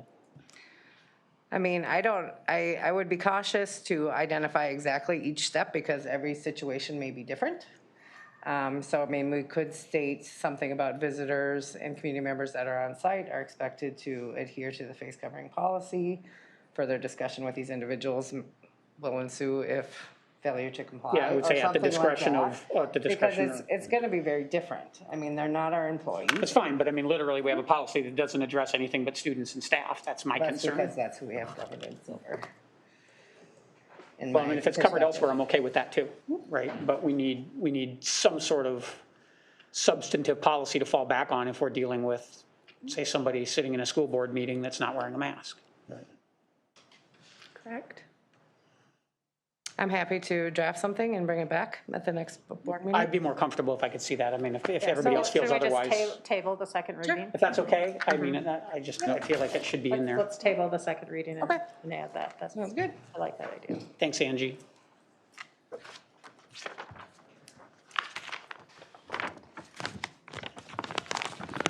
Okay, next we have the first reading of updated MSB policies, and we can take these all together as I think they're fairly simple based on what I read and Tim's additional information. I pitched the softballs to you early first because you're going to see 500 policies every school board meeting for the next couple of months. Okay. Okay, so what we're looking at is the first reading of policies 501, 502, and 505, school weapons, search of lockers, and distribution of non-materials. And in case of the last two, search of lockers and distribution of non-school sponsored materials, there are no substantive changes to the policies. These are MSBA recommended updates where they acknowledge any changes to statute or any clarifying language that may have been errantly put in an older edition. The school weapons policy is one that has a change. The substantive change there is the zero mandate policy or stance is being removed. Okay, and this allows for the administrators to have greater latitude to enforce the expectation that there are no weapons on school campuses, but also allows them to deal with both the learning moment for certain kids and contexts and situations that occur that if under a zero tolerance policy would be escalated to exclusion or expulsion for something as simple as somebody made a mistake. And we want our principals to have that latitude. That is also the recommendation of MSBA. Yes. So would someone be willing to do a motion for the first reading of those three policies? Yeah, I'll move that we approve all three policies as presented. I'll second. So we have a first from Director Boyles, a second from Director Blacklatz. Any further discussion or questions? Hearing none, all in favor, say aye. Aye. Aye. Aye. Those opposed, same sign. Motion carries unanimously. Thank you very much. Yep, thank you. Okay, next up, we have our discussion of the approval, time, place, manner, and guidelines for our public board meetings and public comments. And I think I will turn that over to Director Larson, to Superintendent Larson. Sounds good. Really what it is we just took notes on the conversation that you had at the last board meeting and have struck through the items that you had recommended at that meeting and replaced it with the red to address the needs that were brought forward. Since that time, a couple of you have shared with me, if you go to the third page of it, in this, about the signs and the banners and such, and I kept that in there because some of you said that you felt that you would like to do it, and all I did is verify, just making sure that it doesn't violate any of our policies, 512 or 431, with some, like a really bad word or something like that. So I left that in, but I did make it blue because it's a little bit different. The other thing that I did add that is new that you haven't talked about is at the very end of it. And that just is that the school board minutes would reflect the number of public speakers that address the board. What we have found from other school districts is they're not putting down everybody's name and what they talked about in the minutes. They're just identifying how many were in favor of certain things and such. And our policy doesn't address that, so we thought that this would be a good place to just do that. And then you don't have to have. So it'll just say if there were 10 speakers. 10 speakers, yeah, address 4 the in board. favor of face coverings and 6 who opposed, or something to that effect. Okay. So because it'll still be, in the board book and stuff like that, who is there and everything, so. So the one thing that we had some disagreement at the last time was the signs, and so we still have it that signs can be part of our meeting, but that they can't have messaging that violates. Is that how I'm reading this? What? Yeah. So it says that the following are examples of conduct that are disruptive. Right, but it says holding up a sign or displaying a banner with message that violates. Yeah, so. Okay, so that, to your point, means Just as if long they as it doesn't violate those two policies. As long as it doesn't violate it, you're okay with it. Perfect, okay, yeah, I'm on board with that. Okay. Yep. I guess I had the misunderstanding that signs were totally banned, but I'm really happy that we're going to allow signs. Okay. Yep. Yeah, Yep. okay.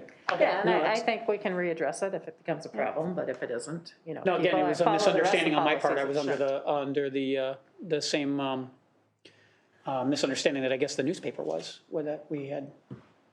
Yeah, I think we recommended were leaning banning towards signs. banning them, but then I think we've gotten feedback from the public and Okay. from, yeah. Nope, I'm so- fine with it as And written. my I think it looks good. understanding as I listened to it is that you were okay with doing it. You just wanted to make sure that anything that we wouldn't allow in school or something like that, that we weren't violating that. And so, Right. yeah. And does either I think it's 512 or easy. 431 address like size, or safety concerns with it? Is that something we need to be worried about? I mean, I know Jana had some concerns before about the petition that they rolled down the aisle, or people with big ones that would block views. Do we need to address that, or can we just address that within the framework of what we have? It's My up to only you. comment I made, I just think it's important for people to be able to see, to be safe, to walk up for public comment. I mean, I think everyone should be able to express themselves, but we shouldn't disrupt a meeting or disrupt anyone else's ability to participate in the meeting. Yeah, as long as your sign is not an impediment to somebody else's board experience from a visual and safety perspective, I'm fine with it. So maybe we can add that to this. So it doesn't impede another. Well, I don't know, I'm just shooting from the hip here, but I'm saying, a sign like this that's in my personal space, think of it like a carry-on in an airplane. If I can fit it in the seat under me, then who am I bothering it if I'm, but if I'm holding it in front of your face or whatever, now we've got a whole other deal. Or if it's so big that it's,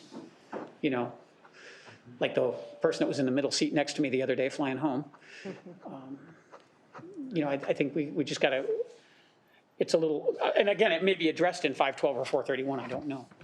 But I know that was a concern that several other board members had voiced was. So it doesn't impede another person's ability to participate in the board meeting?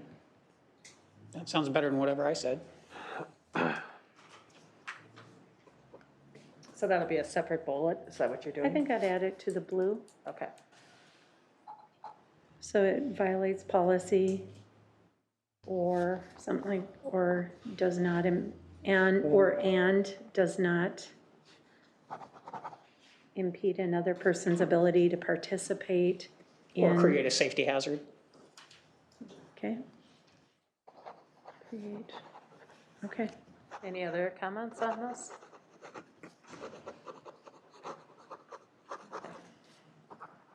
So do we have a motion to approve? I'll move to accept and approve based on the addition that we just made. Okay.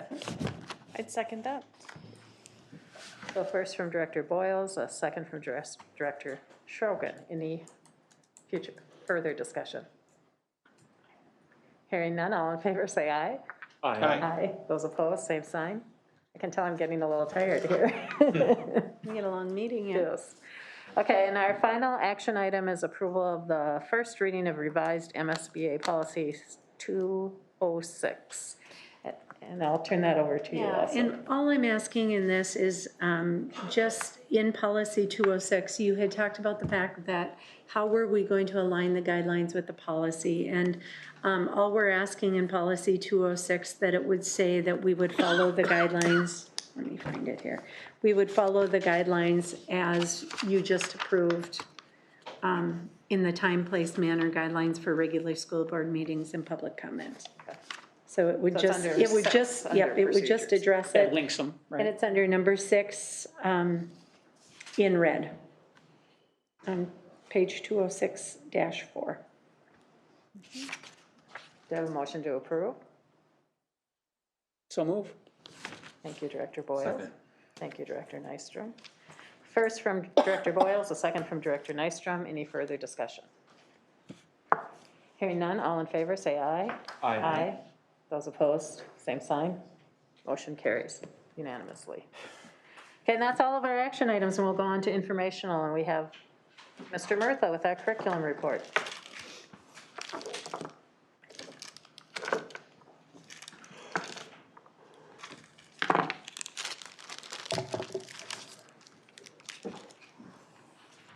Chair's kind of warm today. We've been at this a while. I bet it is. I was asked to report to the board on our plans for the use of the in-service day on September 30th, which is what the school board generously gave us as preparation for the possibility of online learning in the event of a COVID escalation. At the same time, it gives us an opportunity, because the instructional practices are similar, to also prepare for an e-learning day if the inclement weather so decides for us. So what we've done is provided guidance on the difference between the two, because there's confusion about that. In terms of the specific actions teachers will be taking tomorrow, we're following the same template that we used as we prepared for distance learning last year. So you're going to start in your grade level, your content area, and you're going to confirm what your learning targets are and which curriculum pieces that you need to be prepared to use. Then you're going to break up to smaller teacher teams, whether it's your PLC. Are you on the same page? Are you agreeing how you're going to assess it? Are you agreeing to a timetable to make sure you're following a pacing guide? And then you have individual time to get your Google Classroom set up, make sure that you can find things in the Google folders or the team drives necessary for you to have about 5 to 10 days of instruction that's relative to the pacing guide or to your syllabus prepared, so just in case we have to exit out, you're prepared to do so. This is not something you have to give an immense amount of direction on. They've done this before. They're used to this protocol. They like it as much as someone can like a protocol. Preparing for distance learning is not fun. Nobody wants to do that. So that answers the question of what we're asking them to do and how we're asking them to do that. So we're going to kind of do whole part whole. Start in a big group, break down to your team, do your individual prep, and then the whole system continues to operate as we go. I've shared with you the in-service flyer that details out that information. Link to the in-service flyer as well on the back is just what online learning versus e-learning looks like, just to make sure that people understand what they're doing. A lot of the stuff overlays, but there are some structural differences, both by statute and by expectation. Questions? I'd like to address just one thing. As Ruth and I had an opportunity to review the agenda and such this morning, and we were trying to come to grips with why people thought that maybe that we were moving into online learning instead of in person. And we're thinking that maybe it's because of the staff development day that we planned way back a month and a half ago for this day to have this conversation so that we have our staff prepared.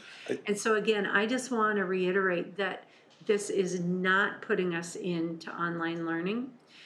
We are staying the course, that we are in person with our teachers and our students. All this is a staff preparation day in the case an emergency should occur, that we are ready to go and that our staff are reminded on how they're going to do this process. It's an understanding confusion. After all, last year when we moved to distance learning, what did we do? We had extra in-service time preparation, but that is not the case this year. This is purely a prophylactic measure to make sure that we're ready just in case. Right. Just in case. Now, let's not let a good crisis go to waste. This also offers the opportunity to come back and re-examine, reflect, and evaluate digital learning instructional practices that either worked for us or didn't work for us.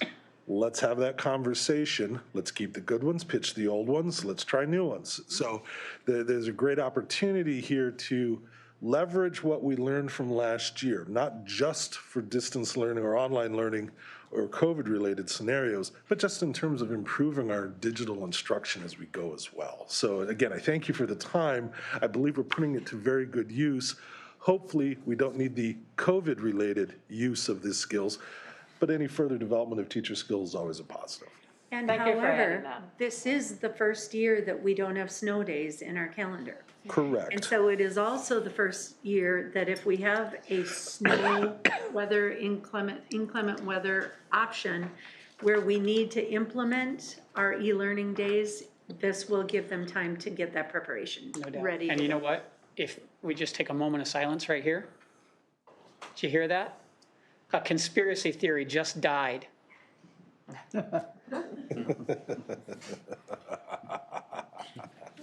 Anyway, so thank you, Tim.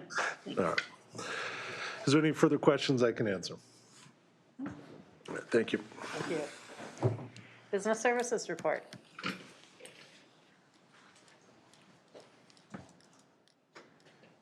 Now I feel like there's like an expectation that I have to be. You were quick enough that Yeah. All right. You guys are like an old school vending machine. You just rotate around and we pick one. So in the board packet is a financial report. So general fund is up just a little bit, but comparable to 1920, 5.4. You'll see that food service and community ed are up compared to prior year, but that's because we're starting to track a little bit more normal. Last year was an off year as far as activities and food and all that. We're trying to get a little more normalized. You guys did ask a good question about food service. One of the things that Lilis and I have talked about is if there is an extreme price hike because of a product, we are going to try to code that to CARES just because it was because of COVID. So hopefully we won't see food service have a big loss this year. Nothing else to note there. And then I did want to just mention too, Denise is having the same struggles that Alyssa is with purchasing. So there are a lot of things on back order we're not getting, and you may find it locally, but then we are going to be paying the price for it. So in the cases where, yep, we need it yesterday, we are paying the price, but on the cases where we can wait, we are trying to be patient. But we are just want to emphasize that it's not just food service. We're seeing it with supplies as well. So are we trying to order earlier? Yes. So Denise had ordered a whole bunch of paper back in the spring because she had heard that there was going to be some shortages. She got a whole bunch of laminator rolls. As she's hearing things, she's trying to get ahead of the game. A laminator itself, she said that there was like 6 being made and 2 were already on order. So she sent out an email trying to, hey, if you guys have old laminators, let me know. You know, we're trying as best as we can. Thank you. And then the second page is the CARES summary for 21-22. And on the top of the report is the dates that we can use the funds. So you can see Gear and ESSER 1, we plan on spending that by the end of this year. And then ESSER 2, we'll have a little bit of a carryover. Similar stuff as what we spent it on in 2021. Systems administrator, COVID COVID secretary potentially. Additional staff payments for long-term subs, emergency sick leave subs, the benefits for all of that, any additional services. We talked about our marketing plan, that's in there. Technology repairs and supplies, the PPE, masks, shields, barriers, and then any supplies, postage, and I should update that, it shouldn't say distance learning, sorry guys. Mileage, rentals, anything. And then all these grants, I am taking the 5% admin for us to administer the grants. So that's just a charge back into the general fund. So that will help us out immensely. And then I do have what the funds can be used on. It's pretty open-ended as far as if it's related to COVID-19. There are some that are a little bit more restricted, but we're trying to make those buckets fit so that we can spend all of them and fit the criteria.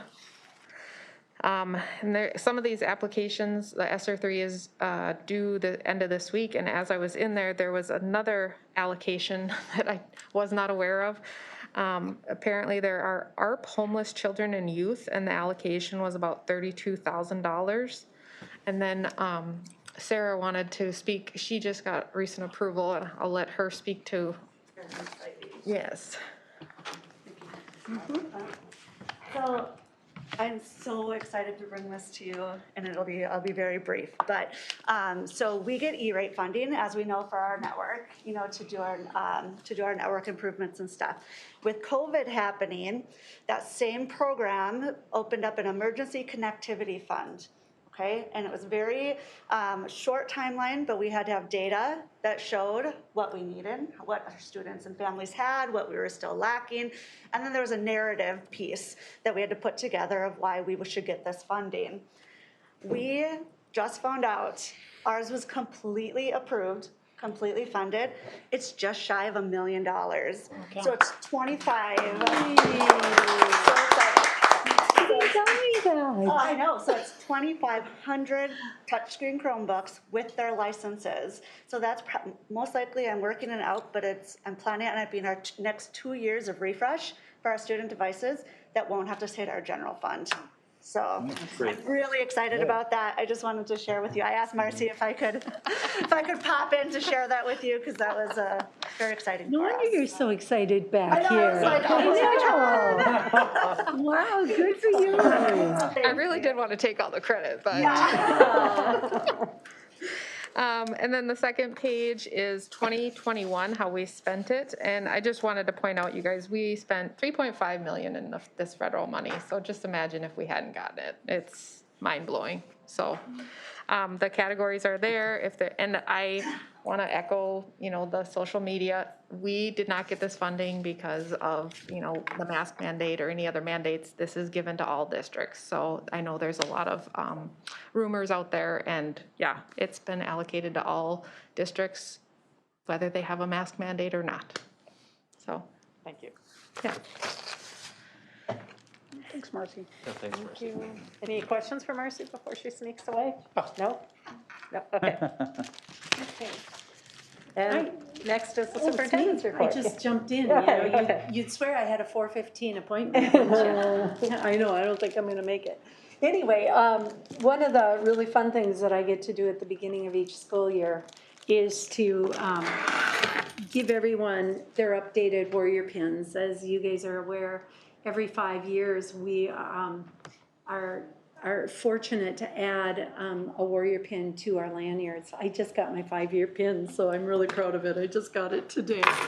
So anyway, but it's an honor for me today to hand out the 5-year pins that we have for the board members to each of you. And so Jana and Kevin, congratulations. This is your very first Warrior pin, which means that there's not a number of years on it. just means that this is the start of a long career as a warrior. And so thank you for your service and congratulations on that. Thank you. Charles, you and I came on pretty close to the same time, and so today you get your 5-year pin. you. So thank you for Thank you all very that much. you've done, and enjoy adding that to your lanyard. Ruth, 15 years. Yeah. So congratulations. Wow. Yeah. Thank you. And Bob, your 20-year pin. And Tom, I'm sorry, I don't have one for you today. Thank you. You gave me one not too long ago. Last year, Yeah. right? Yep. Didn't you get one Yep. last year? So Yep. anyway, but thank you very much and wear it proudly, and so very exciting. So, yeah. The last thing that I have today is I had asked for an update on what the homecoming schedule was going to look like. And last night, I received an update on the homecoming schedule, and several of you know that we've had a lot of emails just within the last 24 hours about what's going on with homecoming and so on. And so what I've asked is to have Andrea come here today and to share part of my superintendent's report with me, because she's much more, she knows what's going on much more than I do, but it's really important that you guys have a heads up on what's going on with homecoming, and that you can provide some input and support as we move forward. And so I want to thank Andrea for being willing to come here today. And I think she even put it into a presentation, so. I did. Janet, are we good to go? Just there. Great. Thanks. Just click. Escape. You gotta help escape. Oh. Got it. Hello, everyone, and first, thank you for your service to our schools, because listening today again reminded me of all the things that we have in front of us, and I like to stay in my world just 2 blocks west at Brainerd High School, so thank you. We have homecoming week coming up next week, and a year ago we faced a homecoming that had to pretty much be canceled. We had very limited activities for our athletes. They couldn't have fans there. They were limited to like 2 per person. And then some of those events that we have every year. So they're back. So I wanted to run through our homecoming with you. And I'll take questions after that. So our homecoming theme this year is "The Rain is Over." And I got to sit in the student council meeting where they decided it. It was really creative. We actually asked all of our students to come up with ideas for slogans during our second week of school. We had to do some training because our 9th and 10th graders haven't had a homecoming before. I have 9th grade in my homeroom, so they didn't know what homecoming was. I asked them, do you know what it is? And the first answer was, it's a football game. And then the next one was, it's a dance.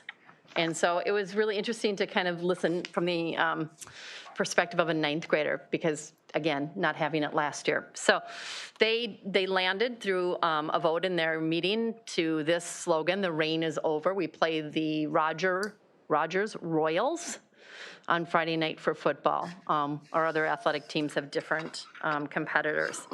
So the homecoming events here are listed. You have a copy, I believe Superintendent Larson had included in this.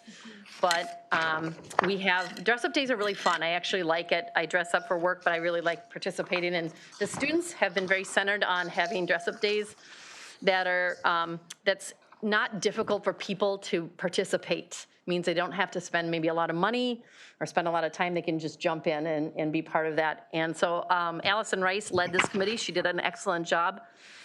And so Monday we have our favorite music artist band you can dress like, or wear your favorite concert shirt. Tuesday is retro day, and we get a lot of 70s and quite a bit of 80s wear when we do retro day. Jersey Day is Wednesday, America Out on Thursday, and then of course Friday has always been our Warrior Spirit Day, so we'll have that. In looking at the events for next week, we have a lot of home events for our community to come back and attend, so I'm encouraging those if you haven't attended one of our athletic events this fall. We have boys soccer on Tuesday night And then on Thursday, we have a big night. Thursday, we have Warrior girls swimming, girls soccer, and volleyball, all at home on that night. So we're going to see a lot of attendance, I'm sure, at that. On Thursday, many years ago, we incorporated the Distinguished Hall of Fame alumni induction ceremony into our homecoming week, and that will be Thursday during our win time during the day, and we'll be inviting juniors and seniors to join us for that induction ceremony. John Erickson spoke earlier about that and one of the inductees and the gifts that she generously gave to our school district. And that will be at 1 o'clock at our Gitche Zebe Center for the Arts. Looking forward to that and having that new space be used. On Friday. Can I jump in just for a second? Sure. At your tables today is the paper of the Hall of Fame recipients this year, and so read it. They are amazing. I get to be the fortunate person who calls them and welcomes, congratulates them, and the history of these people is just phenomenal. The people getting inducted this year are Elsa Hash Garrison, who the pictures were dedicated today. Brigadier General retired Mark Ness, Elizabeth Betty Nolan McGowan, and Jessica Kramer Ryan. And so all graduates, and we are just really excited about next Thursday. So if you're free at 12:55, please come. Correct. And we're excited to have some students attending that as well. We think it's going to be meaningful. Former teacher Kathy Hegstrom, she subs for us when we can get her to come in. She's also on the Hall of Fame committee, and she is setting up classroom visits for our inductees to visit with students in the classroom and share their life experiences. And that's really interesting, too, to hear their backgrounds because they're pretty amazing. So Thursday, we have, of course, a busy day there. And then Friday is our big day. We have our Spirit Day. We have a Pet Fest. We did a Pet Fest last week, kind of as a trial run. We did an all-school Pet Fest down on the football field or on the stadium. And our transition times can be improved from getting up and down, but it was a good trial run. It was a beautiful fall day, and our cheer team and our pet band played, and it was a good trial run for having an outdoor Pet Fest, which we'll have next Friday morning. And then we have the Hall of Fame inductees will get recognized. The cheer team, we're going to have Above and Beyond award winners, and I can speak to that in a moment. Super fans, that afternoon, 9th grade football is going to play on the field prior to our varsity game. We're going to have tailgating at 5 o'clock in the lower lot of BHS. The marching band has been practicing since the first day of school for their pregame, and they're going to be having a pregame performance at 6:40. Warrior football starts at 7. We will have a pregame recognition of Coach Stolsky and the Warrior alumni welcome. Halftime, we are going to have the Above and Beyond Warrior recognition for our high school students, and then just for kicks, we'll be dancing, and then the inductees will be recognized. That night, we're hosting our very first outdoor dance for homecoming. We're going to be in the north lot from 9 to 11. It's a glow stick dance, so you're welcome to all come and help chaperone. Water will be provided free of charge, and also we're going to do a free dance just for the students this year to kind of just say you don't have to pay anything to get in the door. The student council last year had their bank account kind of frozen because of a lot of events we didn't host, so we thought that would be a nice gesture is just have a free dance. Only for 9th through 12th grade students because we're just going to kind of keep it contained and have that from 9 to 11. And then on Saturday, just to make you aware, and most of you know this is Ron Stolsky, there's a very special program that afternoon set up from the Brainerd Warrior Football Association at the Northern Pacific Center from 2 to 5 to thank and recognize and to really celebrate the long history of Coach Stolsky. One thing I forgot to put on here, and I know they've done a wonderful job marketing it, is the Brainerd Public Schools Foundation has their run this Saturday. And they're doing it on a Saturday morning to kind of kick off our homecoming week. So let me jump back to my, I think. Andrea, could I ask you, is this the first time you've ever done an outside dance? Yeah, yes. No, well, yes, Director Nystrom. A couple years it's gotten so warm inside the school that we've opened up the courtyard where kids have kind of went out there, but they're contained. But this is the first time in my tenure since '05 that we've done an outdoor dance. Okay. Yes, wish us luck. It'll be great. It'll be great. And it's just the idea of, we thought the kids really, they're doing a really good job with their mask wearing in school. but it is beyond the school day, and at night it's a challenge, and we thought this might be a good way. They're going to be dressed up for the football game anyway, so to be outside. Sure. So we thought that would be a good way to kick off or culminate our homecoming week. So Warrior Run a walk also? Yes. People don't run? It's They a walk? 1K, 5K, 10K? I think so. And is it at 8 a.m.? Is that where it is? I believe it is. Yep. And you can find information on the Brainerd Public Schools Foundation website, and they do a really nice marketing campaign on social media as well. So I keep getting emails and reminders. We'll add that to this sheet though, Mm-hmm. so that'd be great. Good. Yes. So, okay. So, questions? My only other question is, it says the rain is over. What was the rain? The rain, I think they want the rain of the Royals beating us or coming to town and thinking that they're going to beat us. Oh, okay. Right. A tie into the name. A tie into the name, yes. And a Royal, their mascot, we did a little searching at the student council meeting, and it's actually like a cougar or a cat kind of, and so we didn't know what that, but there was doesn't seem to be any direct correlation there. Okay. So. New this year for our high school is that we have implemented and we are going to celebrate our students with an Above and Beyond Warrior Award. And our student council met, and they were unable to, and I want to just give a shout out to our student council members that were here. We had a number of student council members come today, and many of them were downstairs, and I'd be remiss if I didn't just say how remarkable they are. They really are. And one thing that I wanted to share with you, Devin, Chase, Avery, Tegan, and Jada are in leadership roles on the student council, and they were all, not all of them were here. One of them had a conflict, but they were here, and I think that we could take a lesson from them and just, when you have change or disagreement, how you treat each other, and they were so respectful. And it's nice to be able to speak to them. And we've talked through changes in how we celebrate and recognize students at Brainerd High School. And the leadership was divided on the student council. Imagine that, huh? Sometimes leaders get divided. And they really couldn't reach a consensus with how they wanted to recognize our students. And it was very emotional and passionate, and I think overall very respectful. And in the end, we brought forth an idea to have us have an Above and Beyond Warrior Award. And we're allowing students nominations open today, and they are celebrating 5 seniors to be selected for this award and 2 from the under classes, which has not been done in the past, but to try to incorporate 9th and 10th and 11th graders to be kind of more involved and to kind of know what this is. We wanted to recognize them and have them be involved. Will they be recognized in the school somewhere? They will. They are going to be announced at the Pet Fest on Friday morning, and then they will also be announced at halftime during our halftime show at the football game. How about a board like at the high school? Pardon me? Like a plaque or something? All Or is of them. that too many people year by year?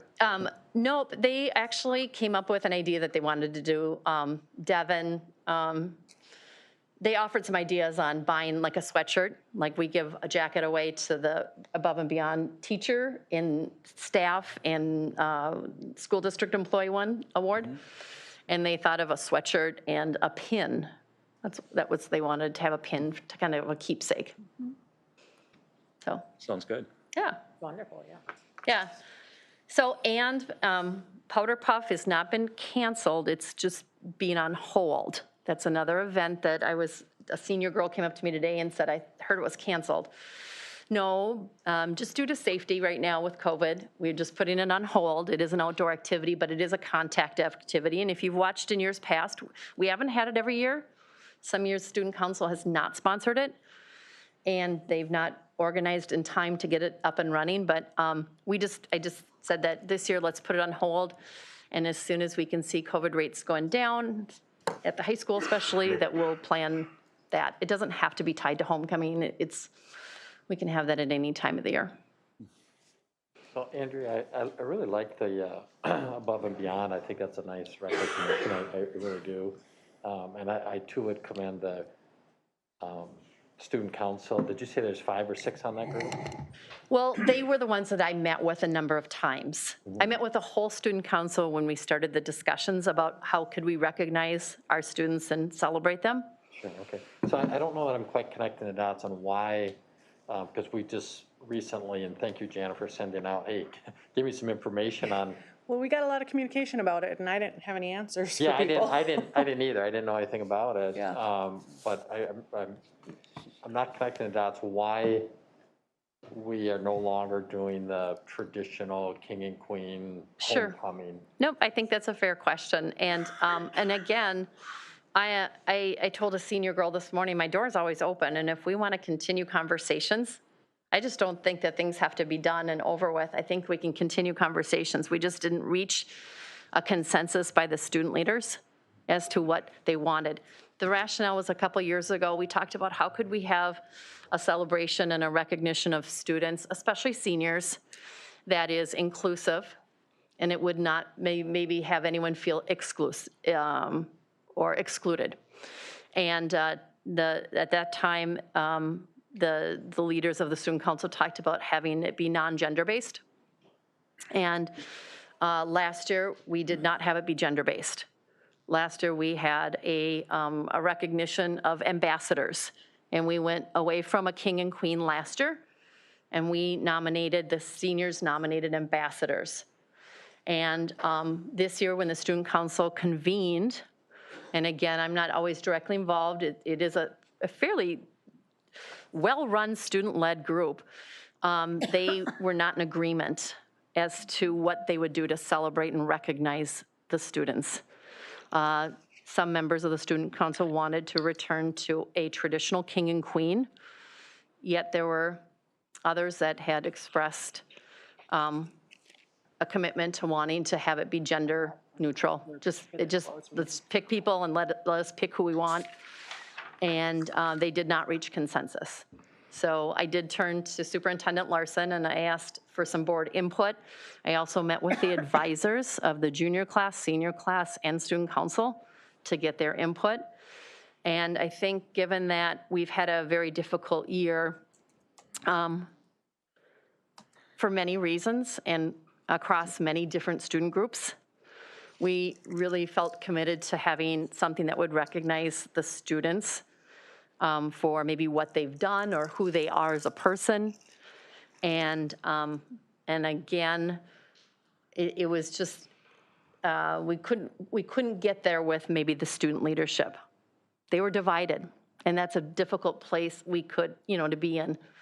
And I've said this before to many of you, is my job is to represent every student in that building, no matter what group they belong to. And Miss Bastian is a social studies teacher today, and there were a lot of students here today. I mean, I can't quantify that, but Miss Bastian took an informal poll this morning of her classes. They were rolling out the nomination forms for this new award. And it was interesting to note, she sent me updates throughout the day. And it is, a majority would like to see a return to a traditional, they're not in favor of this above and beyond warrior award. But then there was a significant group that didn't have an opinion. They had no preference. And then they had some that really supported it. So, I mean, again.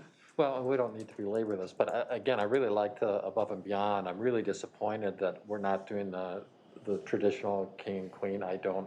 Not connecting those dots. It sounds like there's more students that would be in favor of that.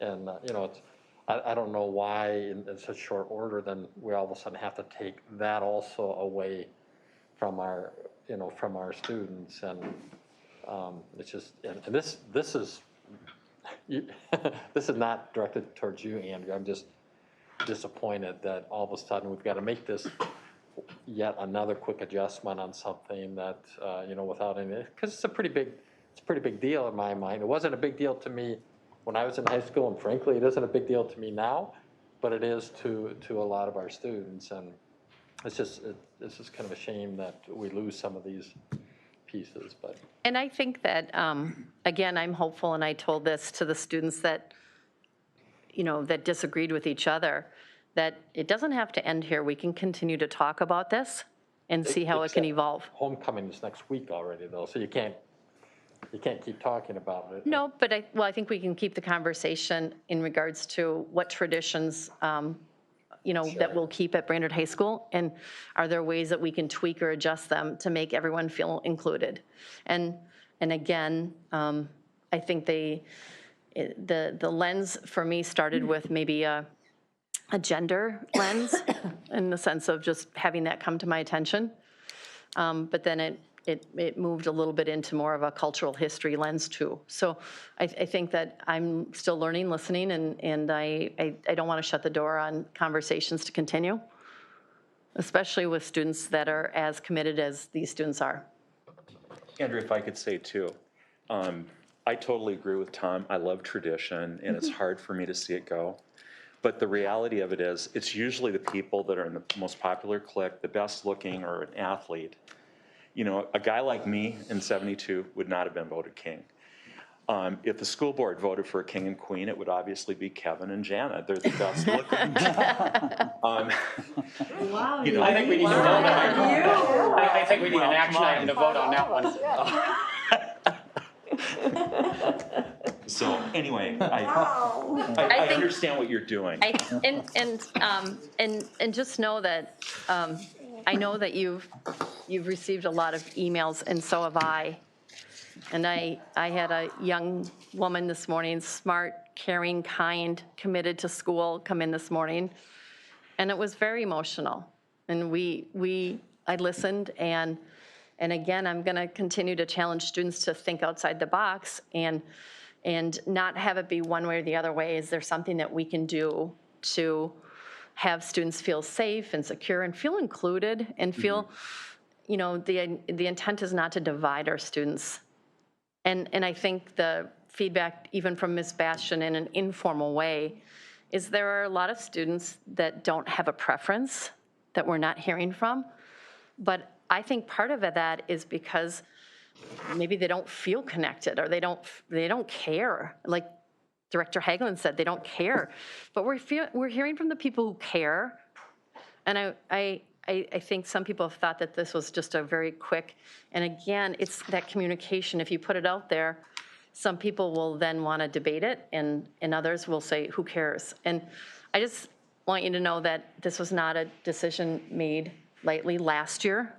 And again, it was done last year, but it was during a very strange time. It was very strange with hybrid learning. We had the 2-week reset last year. And again, we had a virtual recognition program where our students couldn't even physically attend. So my commitment is to provide as many activities next week that will be traditional. And I think we've hit the mark on all of them except that one. But the conversations will continue. I mean, my own perspective on it is, I don't have any concerns with the gravity or the process that you went through. I think to me it's more of a right place, wrong time thing. That every discussion that was had, everything that you're going through from a process perspective and the idea around inclusiveness, I think there would be very few people that would argue against that. I think it's just at the moment that we're in right now with all the other flashpoints and inflection points that are happening within our general society. My own take on it is that this was not the time to make that kind of a change. But again, I'm like Director Hagelin, I don't really have a dog in the fight. I don't really care. I don't even remember who the homecoming king was when I was in high school. It had to be you. I barely remember. Yeah, like I could throw a football. So that's just my 2 cents, and it mirrors the email that I sent you earlier today. I mean, or yesterday, or whenever that was. But I'm 100% behind the idea. I just think it's, when a senior comes to school this year looking for some normality, and suddenly you have this it seems like a little rug pulled out from under them.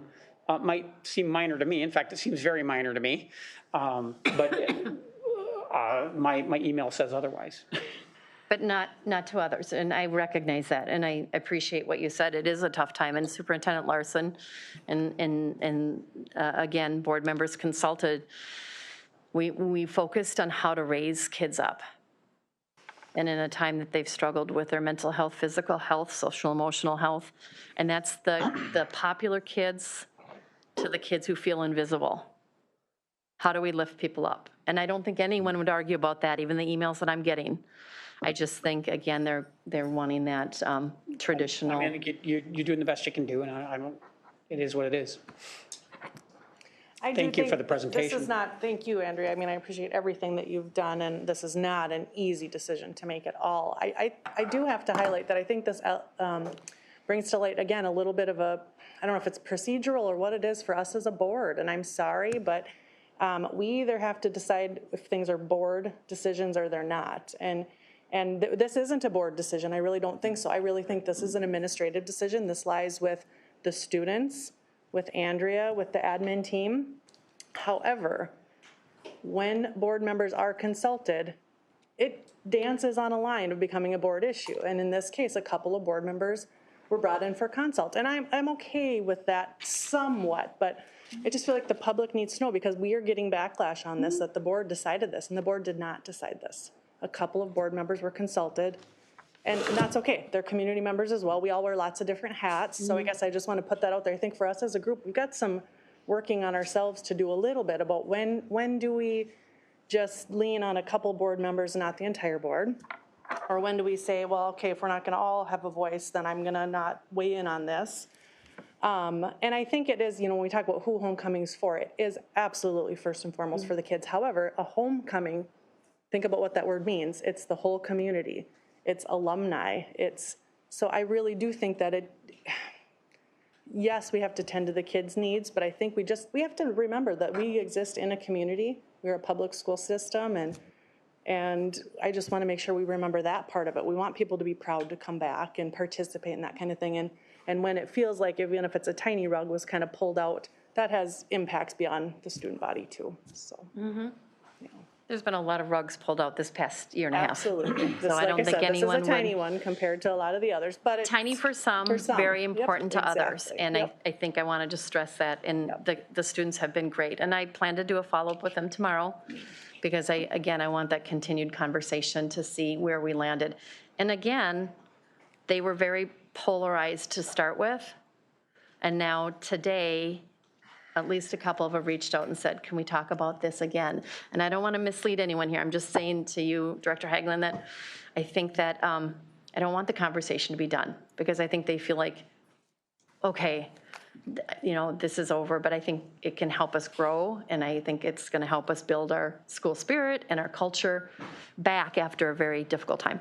Yep, and it's a good lesson too. I just want to make sure that I'm clear too, that I'm supportive, because I think we can all role model that as adults too. I think we have kids who are upset about it. I think we have some adults who are upset about it. And I think it's a great opportunity for kids to see that sometimes maybe things don't always go our way, but I appreciate that you're bringing the kids together. You're saying, we hear you, you're valued, we can continue the conversation. And I think we can all remember that too, that sometimes this decision isn't the final decision, but it's more so how we handle it. And I think that's awesome to see that the students were here today. They were. Wanting to engage and be involved. They've done a really good job. And again, they were modeling really respectful disagreement and not reaching consensus. And I think that's part of the learning, though, is to keep going.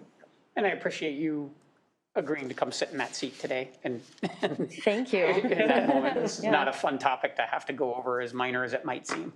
And again, it's important, and it's part of our school culture. And no, I appreciate your support. I appreciate that the communication. And like I told the senior girl this morning, is that my door is open, and I have not shut out any of our students. Parent emails, I have many to just respond to, and I will. And so just know that. Andrea, again, from where I sit, it's as I believe the whole board does, but I can't speak for them. I can speak for myself. Is I do my best to look through the lens of what's best for our students, especially with any type of homecoming tradition or traditions in general. I love traditions. I love Christmas. I've been listening to Christmas music at night since August. that's important to me. However, with anything we do with the school district, when it relates to our students, it is my hope that everything we do screams to all students that you matter, that you make a difference. And in the end, I hope that all students feel that they belong. And if what we're choosing to do at this step is doing that and moving us forward in that regard, I'm excited for that. Thank you. Superintendent Larson, did you have any other questions about? No, I don't. And maybe I do need to provide just a little bit of clarification. In my defense, I had asked for this a long time ago, to know what was going on with homecoming. And so I am going to defend myself in that respect. And actually, I didn't get it till last night. But I was getting questions about homecoming as well. And on the Thursday morning before a board meeting, I meet with the board chair and the vice chair. And because next year you could be in that seat as well. And sometimes when you're the chair and the vice chair, there's just things that you talk about during those preparation meetings for the board meetings so that I can get guidance and some of those kinds of things. Because I was getting emails and things at that time, I asked Andrea to come in. I just said, we were meeting, and because last year we had talked about the fact, should we be having students vote on if there's homecoming king or queen or whatever, and so on. And I just felt like we just needed a little bit more guidance on how to move forward, and that's the only reason that I brought her in, because I already was meeting with them to talk about today's agenda. So I apologize if anybody felt left out of it. It just sometimes when we sit there, it's easy to just throw out some ideas, and I asked you to come. So. And this is a conversation, a collective one across the state, just letting you know that in my principal professional association, it is conversations, and it's not only about homecoming, it's just about how do we provide opportunities for all kids, and how do we make them feel included and valued, and that they all matter, no matter what group they belong to or they choose to belong to. Absolutely. I'm so glad your principal group is focusing on that, because it's so important, especially with our mental health crisis. Thank you. I appreciate it. And again, stay tuned. We're going to keep giving you reports on the work that we're doing there. And it's going to be a really great week. And again, there's a lot of fun activities next week that we're going to embrace, because we can be in person and we can be together. I have one other question, though, as I was going through this today. When the parade was decided not to have on Saturdays because the football game moved to Friday instead of Saturday afternoon, one of the things at that time we decided to do was a little parade at halftime. Yep. But there's nothing like that this year? Not this year. And we discussed that briefly, just with the opportunity to find those. We have to find golf carts. And that was more of a challenge the last time, a couple years ago, than we thought. And I think the parade, again, that's another community tradition. That was supported by community action, and some of us go back to, some of these groups that contributed. And I hope we can look at them and have that involvement for the future. Well, Andrea, you certainly have a difficult job, but you do a great job as a high school principal. Thank you, and I really enjoy my job. I do. I'm lucky to be with those kids every day. They're great kids. So. Okay, thank you. Thank you. Okay, before we go into closed session and finish this, do you have anything else for your superintendent report? No. Okay, that's and there's future meetings there. It's been a long meeting, so I think we're gonna just recess for a short break. Well, are we adjourning this part of the meeting? I would move to adjourn the regular school board, or the special school board meeting. Yep. Okay. We have to come back out of closed session to adjourn the meeting. Oh, I'm sorry, we recommend we move into closed session. Yeah, I think that would be. With Chair Nelson, I apologize, this is my issue with these noon meetings. I have an engagement I cannot move, so I will not be participating in the And closed I'm in the session. same boat. I cannot stay for the closed session. Right there as well. Okay. I don't know how that impacts our quorum issue. Is it something Well, we we need to meet on it, so. yeah, and 3 people can Are you be part of it. okay if the I don't three of know us that you're that can gonna serve? vote so much as you're gonna give John and me guidance on what you want us to do. I'm comfortable, be appreciative if I could get some kind of briefing on what it was, At a later specific, date. which case we were talking about. That'd be great, and I apologize. Maybe each of you could call one of us and follow up. Would that be reasonable, or? Sure. Okay. You can do that. All right, well then, once again, I'll renew my motion to move into closed session absent Directors Haglund, Sjogren, and Boyles. Second. Okay. So first from Director Boyles, a second from Director Nystrom.